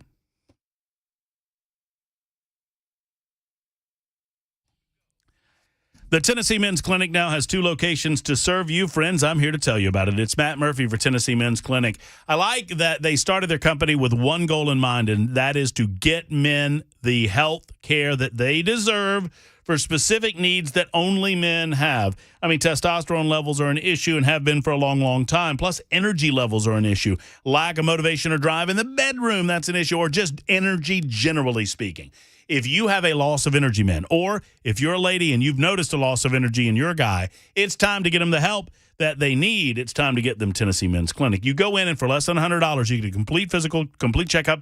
They do some blood work on you, and they figure out where you are, and they figure out how to get you better. They identify the issues that are available to you, or rather the solutions, I should say, that are available to you through Tennessee Men's Clinic. And there are a myriad of solutions to your issue if you are a lack of energy or feel a lack of verve or drive. Get with the Tennessee Men's Clinic today. Start with TennesseeMen'sClinic.com. That's TennesseeMen'sClinic.com. Or call 615-208-9090. 208-9090 for Tennessee Men's Clinic.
A moment or two left in this hour of the show, another to go. That's a nice thing to have, one more hour before we hand off to The Drive with Brian Wilson. It's the Matt Murphy Show on Super Talk 99.7 WTN. Let me slip Dwayne in here in Hohenwald. Hey, Dwayne, how are you? Hey, buddy. Hey, I can answer that guy's question. That call right before you talked to me, they shut them places down. I mean, I'm 73 years old. I know it was 50 years ago. The mental health places he's talking about. Well, and, yeah, Dwayne, they have. I mean, there's somewhere to take them, right? And that, I think his point is that if someone is mentally insane, you have to take them somewhere. I don't know where they take them to, but they shut them down here in Tennessee, and I know it was at least 50 years ago. But another thing I wanted to ask you what you think about what's going on with Robert F. Kennedy. He keeps saying they ain't going to have no primary he run in. He's running for president of the United States. I don't know. I haven't really paid attention to his run. Okay. All right. Maybe I need to. Health. Yeah. Excuse me, but that mental health place, there was one in Bolivar, there was one in Nashville, and there's all over. You send people there, somewhere up there, even when they had TB. Yeah, no, I mean, I understand that we don't, and thank you, Dwayne, for the call, and I'll do some more research on Robert Kennedy. I know that he announced he's running against Joe Biden in the primary. I understand that we, at one time, had mental institutions, and that we do not have your classic mental institutions any longer. But if someone is mentally unstable, there's somewhere to take them. A lot of you have the answer to my question. You call 911, and then what? What happens after that? This is the discussion we ought to be having, and I'm appreciative that you're on the phone. We'll get to your calls momentarily as we continue on Super Talk 99.7 WTN.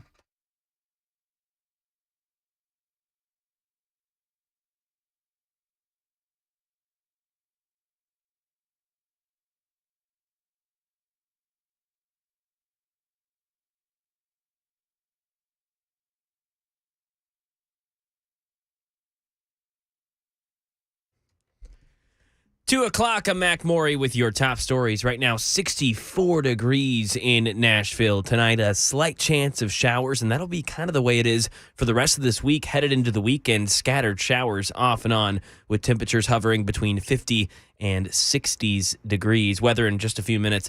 Governor Lee came on WTN's The Matt Murphy Show and addressed a call for a special legislative session, saying in his words what the special session is going to be focused on. Protect the rights of Tennesseans, and in particular, with regard to this issue that we're talking about and that I'm going to talk about, in particular the Second Amendment rights of Tennesseans, which is something that is very important to me and has been from the time I've gotten here, and protect the public safety from those who are a danger to the public.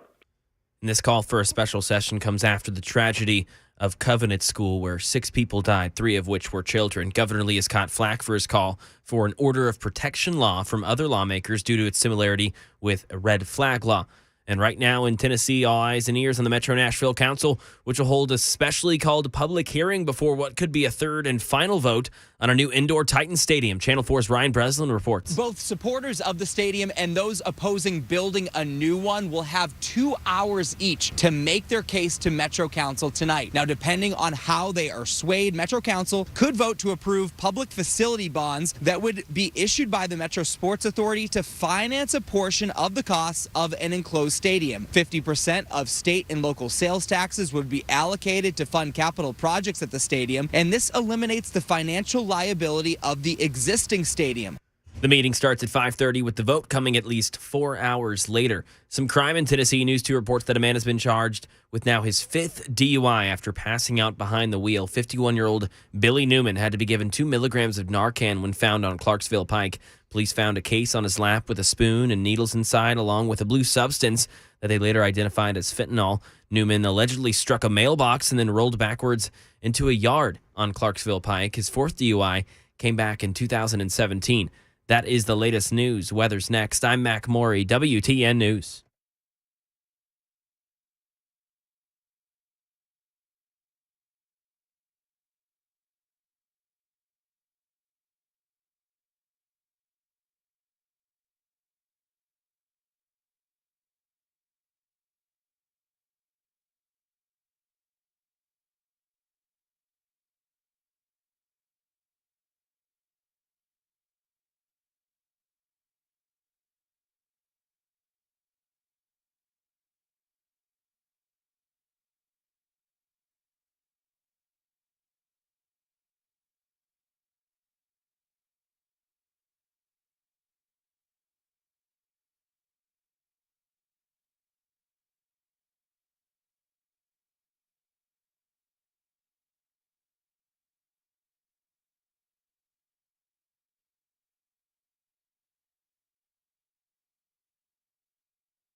Hey, folks, it's Matt Murphy. Let's talk about your health. Let's talk about it on a holistic level. Let's talk about LT360. LT360 is looked at as a weight loss program, and I suppose you could look at it that way because you do lose weight on LT360, but it's so much more than that. It is a life's health program. Coach Scott taught me that early on when he talked about his backstory, how he came to recognize that he needed to get healthy on a cellular level without the need for pharmaceutical drugs and without the need for exterior forces. He could do it himself, and he understood that. He did the research, he did the game plan, and now he wants to help you as well.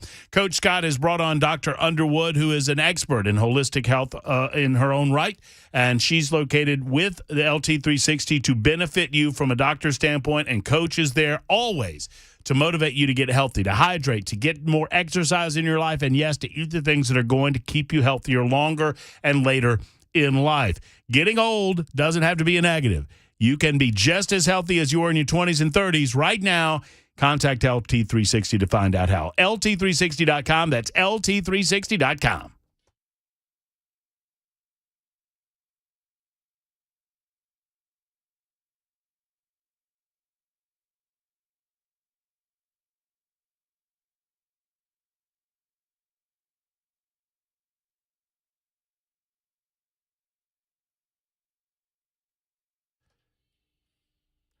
Here we go. It is 2:06. Good afternoon. Welcome back. Matt Murphy Show in progress on Super Talk 99.7 WTN. Happy to have you with us. Bell K behind the glass. Mac Morey back in the newsroom. Matt Murphy with you until 3. We'll hand off to the drive with Brian Wilson at that time.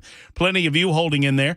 And we'll get to your telephone calls and your thoughts and comments on the Super Text line, 615-737-9986. There's a final vote tonight on the stadium in front of the Metro Council. The expectation is that will be approved after much discussion and debate. There's about a 4-hour debating period that will go on tonight. The Tennessee Star has formally called for the Manifesto. The Tennessee Star, in their reporting today, indicated that they have requested to the Metro Nashville Police Department. I'm assuming that it is a formal Freedom of Information request. The police department denied that request by the Tennessee Star less than a day later, stating that the case remained open, citing Rule 16 of the Tennessee Rules of Criminal Procedure. So the question a month out remains, what is it and why is it that we cannot see some of the motivations behind this shooter when it seems to me that they pick and choose when they release information and when they don't? The Metro Nashville Police Department denied the Tennessee Star's request for mass shooter. That manifesto, they named the shooter. I'm not going to do that here. Because the case, quote, remains open. The police department's denial only raises, according to the Tennessee Star, more questions about how and why local and federal law enforcement officials have been slow to release the, quote, blueprint of destruction at the coveted school. The Tennessee Star released a statement saying, we call upon Governor Bill Lee and Mayor John Cooper to request that the Metro Nashville Police Department immediately release the manifesto and all related written documents obtained in the search of the residence and vehicle of the murderer because it is in the public interest to do so. Michael Patrick Leahy, who is the CEO of the Tennessee Star, sent a copy of an open records request Monday afternoon to the police department. And the police department denied the request less than a day later, stating that the case remains open. Rule 16 of the Tennessee Department, I guess it's the code. Hold on a second. Yeah, it's the Tennessee Rules of Criminal Procedure. Indicates that you do not have to release this information if the case remains open. Why does the case remain open if not to prevent the public from seeing some of this information? What is still open about this case? I don't know. Maybe there's an answer to that I don't understand, but I don't know it. Why is it that so many officials think that we grown people in this community do not have the ability to absorb this information on our own? Redact what you need to redact, but the public has a right to know what the hell was going on in our backyard. Why are you hiding some of this information? We understand that mass shooters are insane. We understand, at least I think we do, how they formulate their insane concepts. And we just want to know what information we can glean from this to attempt to prevent another tragedy. We're talking about mental health, right? Now, 6766 immediately says redact to nothing. I'm not, look, if there is a real and present danger that this will cause harm to someone else in our community, I'm willing to have that conversation. But I do not for the life of me understand why they're hiding behind this concept of, oh, well, Matt, this is an open investigation. What is the investigation open for? I'm starting to get a little mad at the Metro Nashville Police Department. The same police department that deserves the utmost praise for the manner in which they trained, the manner in which they acted. Why is there, I mean, I understand everything else leaks. It seems like these leaks are so convenient if it fits a narrative that the media wants to know. We need more than just, well, it's an open investigation. What does that mean? Why is it open? They are attempting to play here's what I think. They're attempting to play the long game. At this rate, they'll never close the investigation. I don't want to cause anyone harm. I don't want to endanger anyone. But the public has a right to know these things.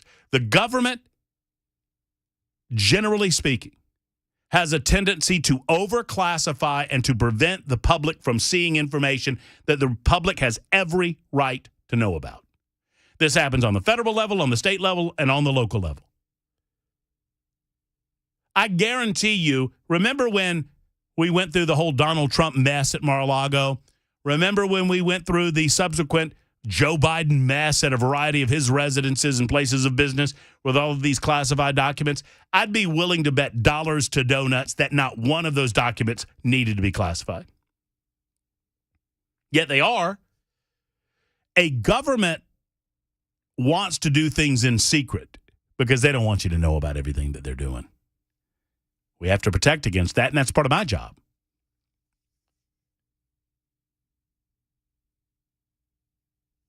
The freedom to know is so important here.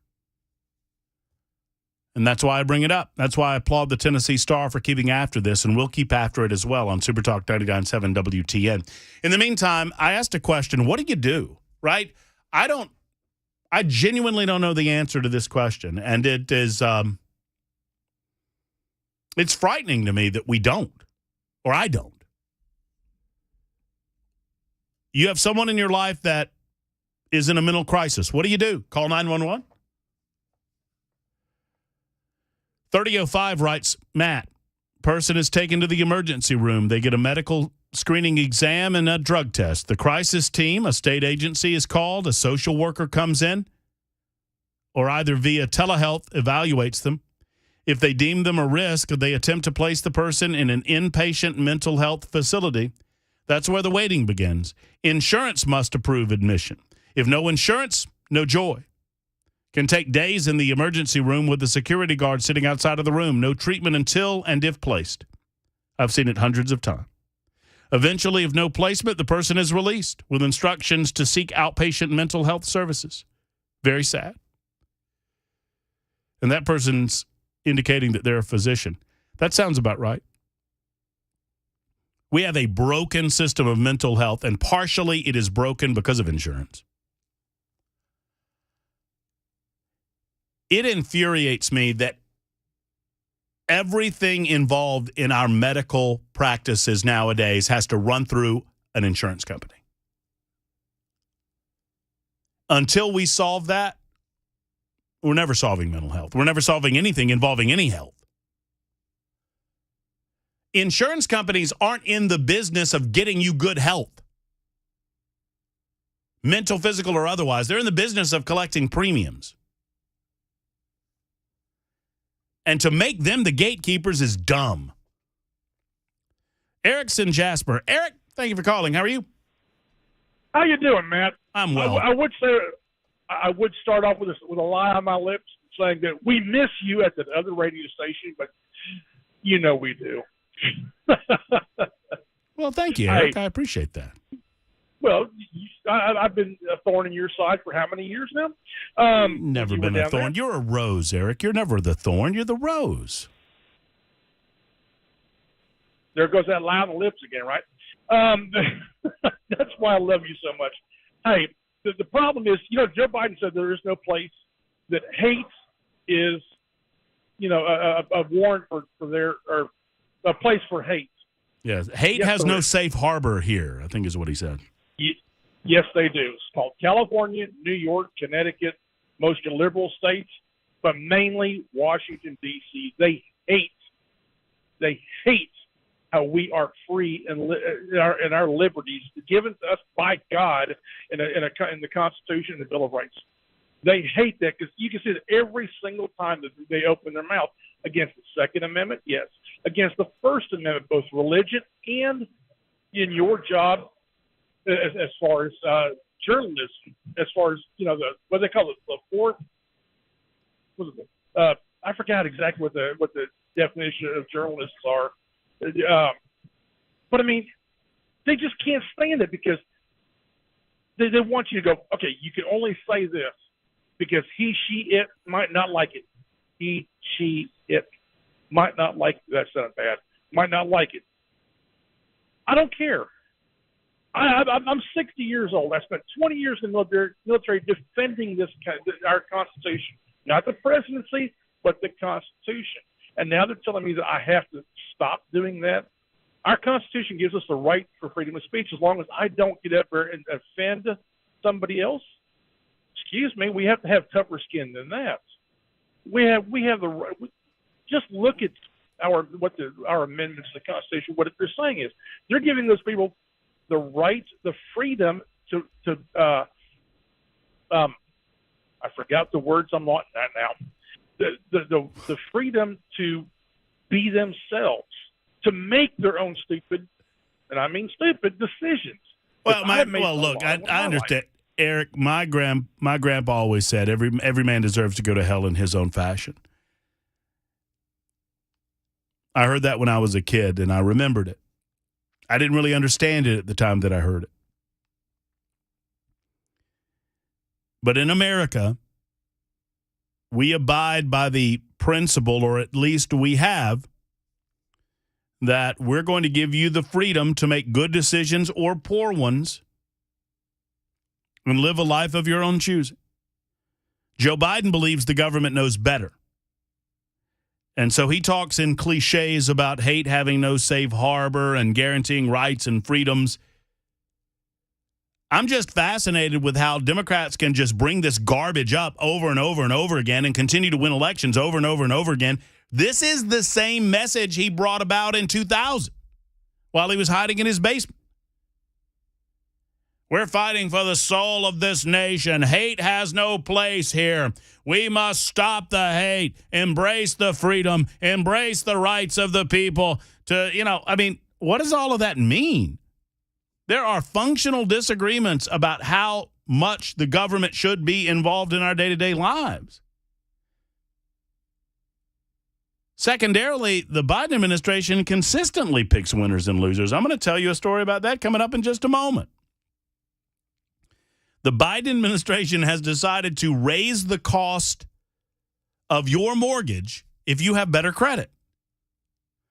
That's cranking up next month. The Biden administration wants home buyers with good credit scores to face higher mortgage fees as they seek to close the, quote, racial homeownership gap and get more first-time and low-income buyers through the door. This is the crap that brought us 2008. The housing bubble burst because people who didn't need to own a house were given an opportunity to own a house, and they couldn't make the payments, and they were upside down. And B paper became C paper, and C paper became toilet paper. And they're just doing it again for votes. Because they know that long-term it will crash. They don't care. The Democrats don't care if it crashes. All they care about is the immediate vote that they get out of it. Charles is in Dixon. Hello, Charles. How are you, sir? I'm doing good, Matt. Thanks for taking my call. Of course. I have something that is factual. We had voice recordings of somebody threatening their own life and threatening our lives, and it was our son. And the cops came out and did nothing about it except ask him 3 questions. You asked what we do about mental health. Used to, we'd take them for observation for at least 3 days, 72 hours, to the Parthenon in Nashville, Tennessee. I don't know when that changed, but things have changed in the last 60-some-odd years that I've been alive. The problem is, and it's not just the insurance, it's everything. It's the government coming in and saying, well, everybody's got to be the same. It's not everybody's the same.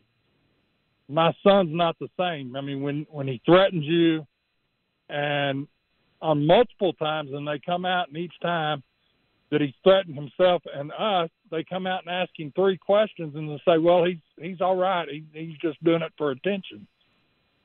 One of these days, he's not going to do it just for attention. He's going to actually go through with it, and what's the recourse? There is no recourse, because they're not at fault because we didn't put him in a mental institution.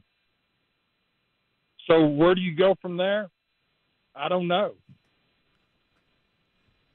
You know, it's a good question, and it's a conversation that needs to be continued, and that's why I bring it up, because, I mean, a lot of these confusing questions lead to I don't know. And you know what? There's so much. Go ahead. My question is, how does it become apparent that a police officer who has the verbal recording of this person say, well, he's just doing it for attention, and not take him in at least to protect himself for overnight till he calms down, number one, or number two, take it into account that it may be an actual threat that something could come of it. When do they share the responsibility in the actions of that person? Well, I mean, the officer, if he's acting in good faith or she's acting in good faith, they're simply trying to assess a situation and they don't want to prescribe a remedy or a cure that's worse than the situation that's currently going on. I mean, I can't speak to the individual nature of that case. I don't know why I can't tell you why the officer would have said that. I mean, I don't know. I don't believe that most police officers are acting in bad faith. Meaning, I think they're trying to do what they think is best. But obviously, it's a very dangerous game to play when you assume that someone is doing something simply for attention or whatnot, and they're not being serious. Because if you're wrong, somebody might die. Well, see, that's my other point. A lot of it has to do with the fact that his father, I'm his stepdad, his father used to be on the police force here years ago. I mean, well, he's not anymore, and I don't know if it's protecting that family name or that whatever to keep him out of trouble here. But it's happened more than once where he's been caught, and they've reduced it to where he's let go and nothing's happened because of who he's the son of. Well, and I mean, obviously, Charles, those are dynamics that, I can't possibly know. And I don't necessarily, I'm not trying to cut you off here. I've got to go to a break. I'm not necessarily trying to avoid it, but at the same time, I can't speak to any of that. I don't know the circumstances involved in any of that. I can say this, that a police officer should do their job to the best of their ability and make the right decisions regardless of who they're looking at, regardless of the status or the station of family members of who they're looking at. And one would hope that the police in Dixon or anywhere else would make these determinations based on the safety of the community in which they serve and not on the parents of the individual that they're dealing with. It's 2:24 on Super Talk 99.7 WTN.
Governor Lee joined the Matt Murphy Show and discusses his call for a special legislative session and a scam alert in Rutherford County. That and more 30 minutes after the hour. Super Talk 99.7 WTN. Thank you much, Mac Morey. For those who missed our conversation with Governor Bill Lee, we're going to reset that at 2:35 today.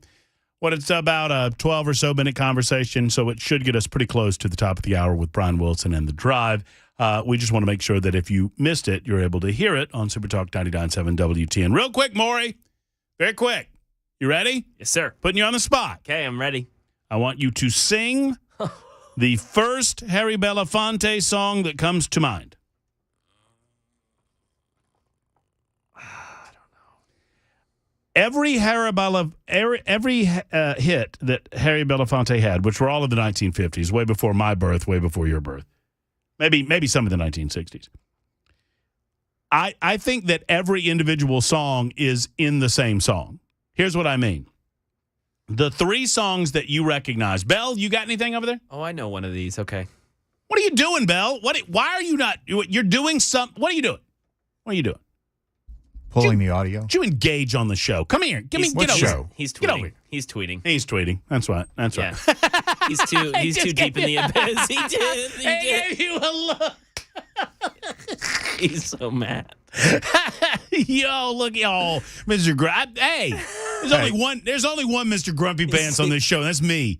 I know where you live. I'm so sorry. He is. Was he tweeting? Was he really? He was. Oh, he was. I'm pulling the Lee audio. He was in the cesspool. He's getting mad. Can you name a Harry Belafonte song, Belle? You're old enough. Workers of the World Unite. That's my favorite. That was later in life when he decided that we all needed to still be my favorite. We all needed to be socialist, communist Cuba. The three that came to mind, and I actually looked it up. I thought there's Shake, Shake, Shake, Shonora, which was part of Beetlejuice. Shake, shake, shake, Shonora, shake your body line. Work, work, work, Shonora, work it all the time. Like that and the Banana Boat song are exactly the same song. The Banana Boat song is just a slow down. Day-o, day-o, daylight come and we want go home. Me say day. Shake, shake, shake, Shonora, shake the body line. Different songs, same beat. Then there's Jump in the Line, which is also a different song, I think. Jump in the line, run the body on time. Oh, no, that's Shake, Shake, Shake, Shonora. I really do believe that Harry Belafonte just did one song and kept reintroducing it into the pop charts and with a different title. Hey, Belle, when you're on Twitter, can you move just a minute so I could see? Just kidding. I swear I was I feel look the look he gave me. It was daggers. I'm looking in there. I'm about to. Hey, Belle, what are you doing in there? I'm working. I'm hard at work. And then Maury says he's on Twitter. And then Belle, it's like we're kids and Dad gave us a look. Yeah, it really was. I felt like I got grounded just now. Belle, you're going to take over the role as number one curmudgeon of this radio show. Wait a minute. You've never abdicated the throne, have you? Thank you very much. Yeah. 2:31, we will rejoin. We'll revisit the interview with Governor Bill Lee, who joined us at about 12:05 today. We'll do that coming up next. And Harry Belafonte is dead. He was a socialist. That's the worst that I can say about him, I suppose. The best that I can say about him is that I used to enjoy his music when I was a kid. My grandma used to play it quite a bit. Harry Belafonte, we should all wish to get to 96 years of age. It's 2:32 on Super Talk.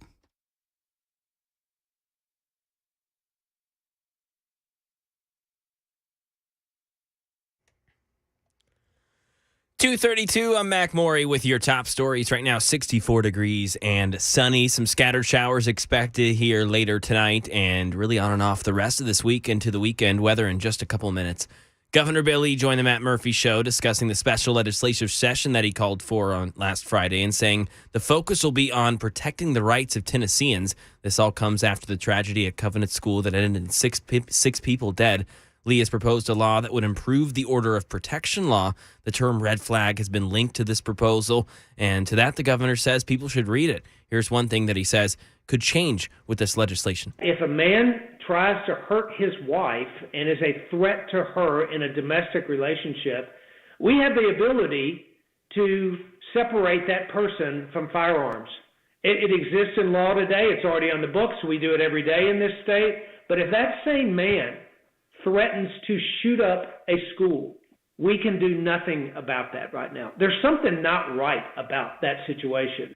Lee maintained that the Second Amendment must be aggressively protected and that he has always stood by that. Scam alert, this one in Rutherford County. Murfreesboro police says the 911 center has received several calls about someone claiming to be a Lieutenant Troy Black who is telling people they have warrants for their arrest. The advice from the real Murfreesboro Police Department: if the scammer calls you, don't become a victim. Simply hang up. The police in Murfreesboro say they will not call you about a warrant, request payment over the phone via a money service app, nor using gift cards. Ken Weaver, WTN News. And that is the latest news. Weather's next. I'm Mac Morey, WTN News.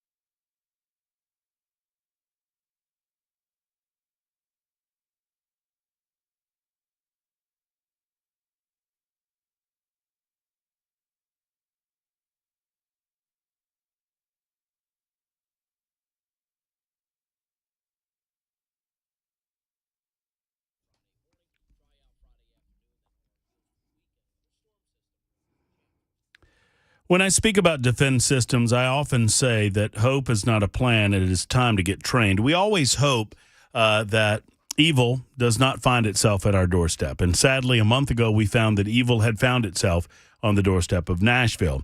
Active shooter situations, well, they're all too common nowadays. Defense Systems is a life safety and security consultation firm based right here in Middle Tennessee. You've heard me often talk with Brink Fiddler and his team of experts about how they do their business, how they plan and conduct over 1,000 high-risk law enforcement tactical operations, giving them firsthand involvement in successfully defeating a multitude of security measures and technologies. In other words, they are uniquely placed with an ability to tell you where your deficiencies are in your workplace situation. They have site surveys and threat assessments available to you. All you need to do is make the telephone call that so many others have made. Plus, they can train your team regarding what to do with workplace violence or active shooter situations, rapid response medical training as well, and emergency and intruder action plans, all customized to your facility. It's Defend Systems. Hope is not a plan. It's time to get trained with Defend Systems. Go to defendsystems.com today, or here's the call: 615-236-6484. 236-6484. Defend Systems. Give them a call today.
The Dr. Gill Center for Back, Neck, and Chronic Pain Relief is located in Franklin. I've told you that many times over the years that I've been in Nashville, Tennessee.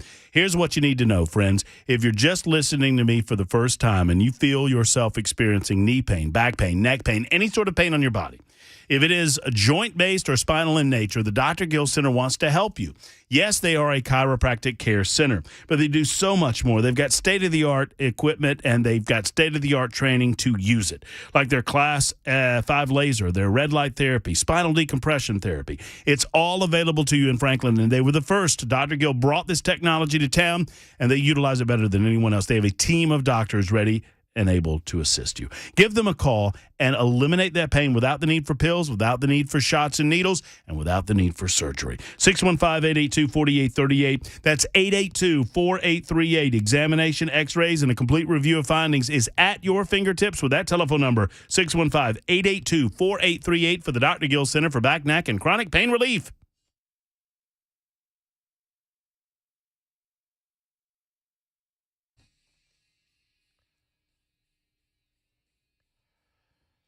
Super Talk 99.7 WTN. So what you're saying, Murphy, is that lower income people don't deserve the opportunity to purchase a house, so they need a cardboard box and don't worry about buying a house. Just well-off people like Matt Murphy should have a house. Is that right? Do I have that right? Huh? Yeah, it's pretty much right. I think that's exactly what I said, right? Almost verbatim. I mean, it's as if he were transcribing me. In fact, the people that are richer than you should be paying you for that house. They should be buying your house. Well, that's where Joe Biden is on all of this, right? So if somebody makes more money than you, they should be paying for your house. Well, Joe Biden believes that if you've done your homework and if you've done the right thing and you have a good credit score, that you should face higher mortgage fees. Starting in May, the current structure of the loan level price adjustment, or LLPA matrix, will be upended by the Federal Housing Finance Agency in the hope of addressing, quote, housing affordability challenges in the United States of America. This is what we did leading up to 2008, 2009, folks.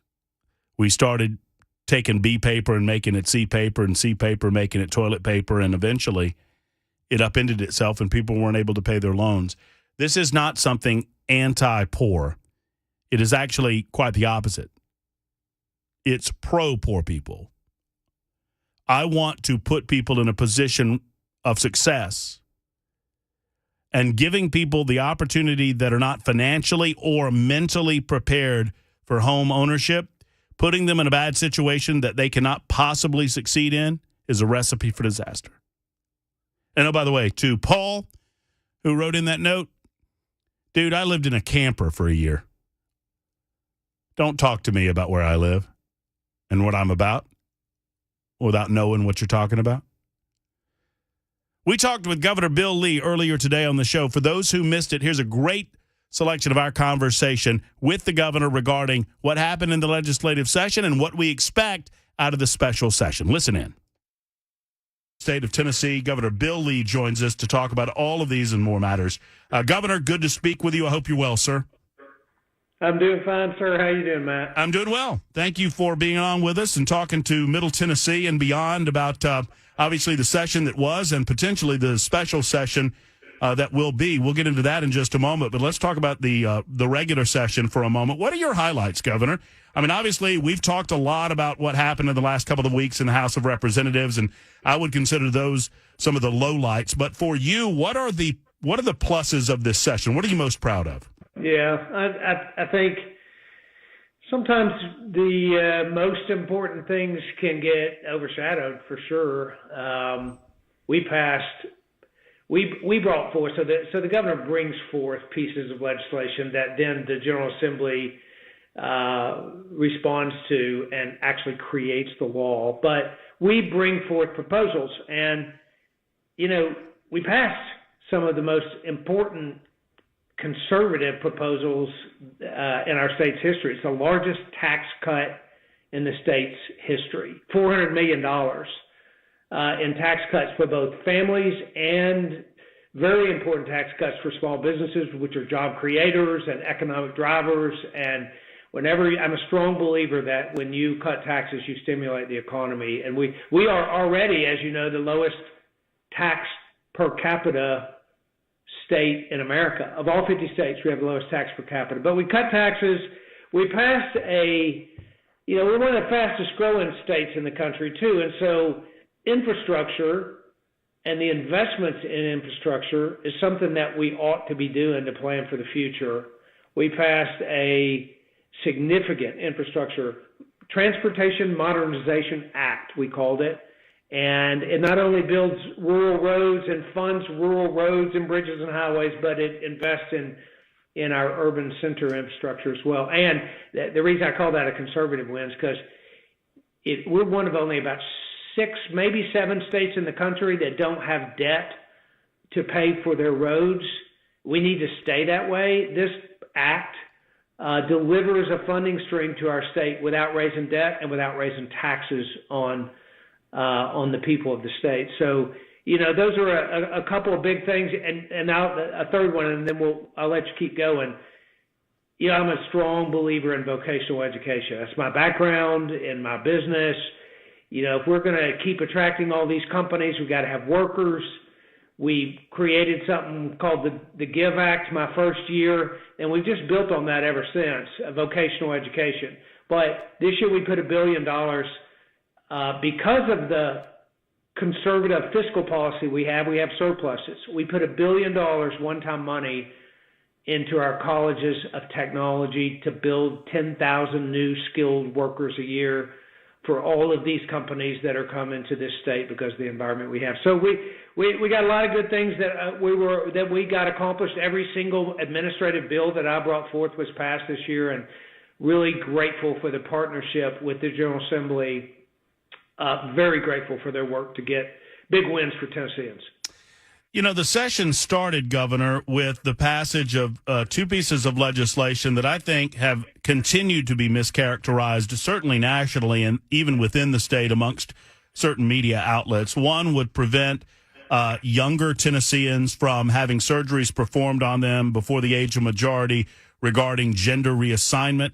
Specifically at Vanderbilt University Medical Center, but it applies across the state. The other would protect our young people from obscene displays of really any nature, cabaret and otherwise. I would companion that with legislation that has been passed that makes it very clear where books are to be and are not to be in our libraries. Does it concern you at all, especially amongst these 3 pieces of legislation, which I think are ultimately good for kids, good for Tennessee? Tennessee people agree with these pieces of legislation, but they have been completely mischaracterized nationally and even by some outlets in the state. Does that get on your radar screen at all? Do you concern yourself with that? Well, that's kind of one of the real problems in America right now, right? It's just the politicization of everything, the demonization of differences, the reason that people don't want to really hear the truth about things. They want to hear what they want to hear about them. And you gave some examples of legislation that are crafted to protect children. And that's why the sponsors of those bills brought them forward, strictly to protect children. It is a focus that we have to continue to keep before us, is investing in families, investing in the things that matter to Tennesseans, and protecting the things that are important to Tennesseans, and frankly trying to know the truth about particular pieces of legislation, to stay focused on that and to try to forget the noise. Governor, I know that you're limited on time, so I want to get to the special session because we could spend all day talking about the pluses and the minuses of the regular. The special session will be focused on what, sir?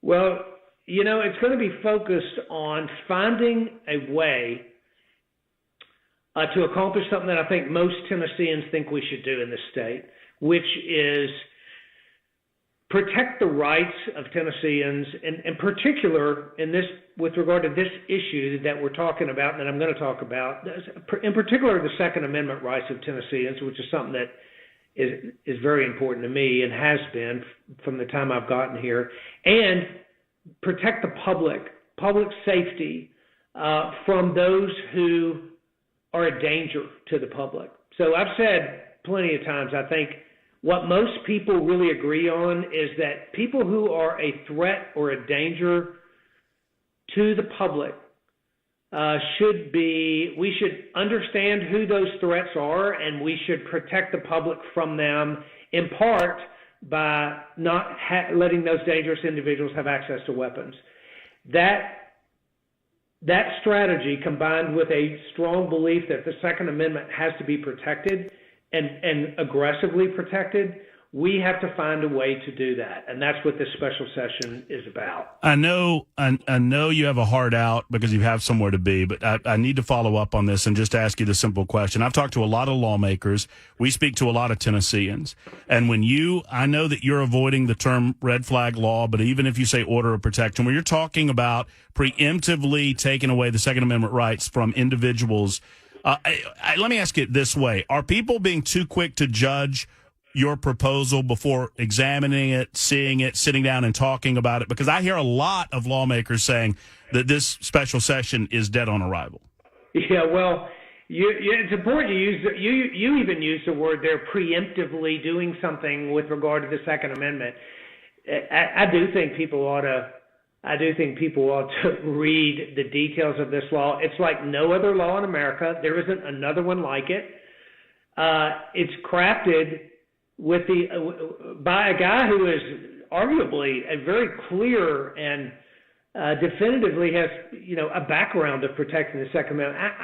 I'm the governor that brought constitutional carry to Tennessee because I believe that law-abiding citizens should not have that right infringed upon by the government. But I also believe that in this state we have an existing law that if a man tries to hurt his wife and is a threat to her in a domestic relationship, we have the ability to separate that person from firearms. It exists in law today. It's already on the books. We do it every day in this state. But if that same man threatens to shoot up a school, we can do nothing about that right now. There's something not right about that situation, and we need to find a way within the framework of protecting Second Amendment rights to take a person that is not preemptively take those away. We're talking about someone who has to have law enforcement bring the issue forward. There has to be due process, so that we have a court hearing, no ex parte, no cutting short the due process. There has to be a mental health evaluation that shows them to be a homicide or suicide risk. A judge has to then determine that there is no alternative treatment path for this person.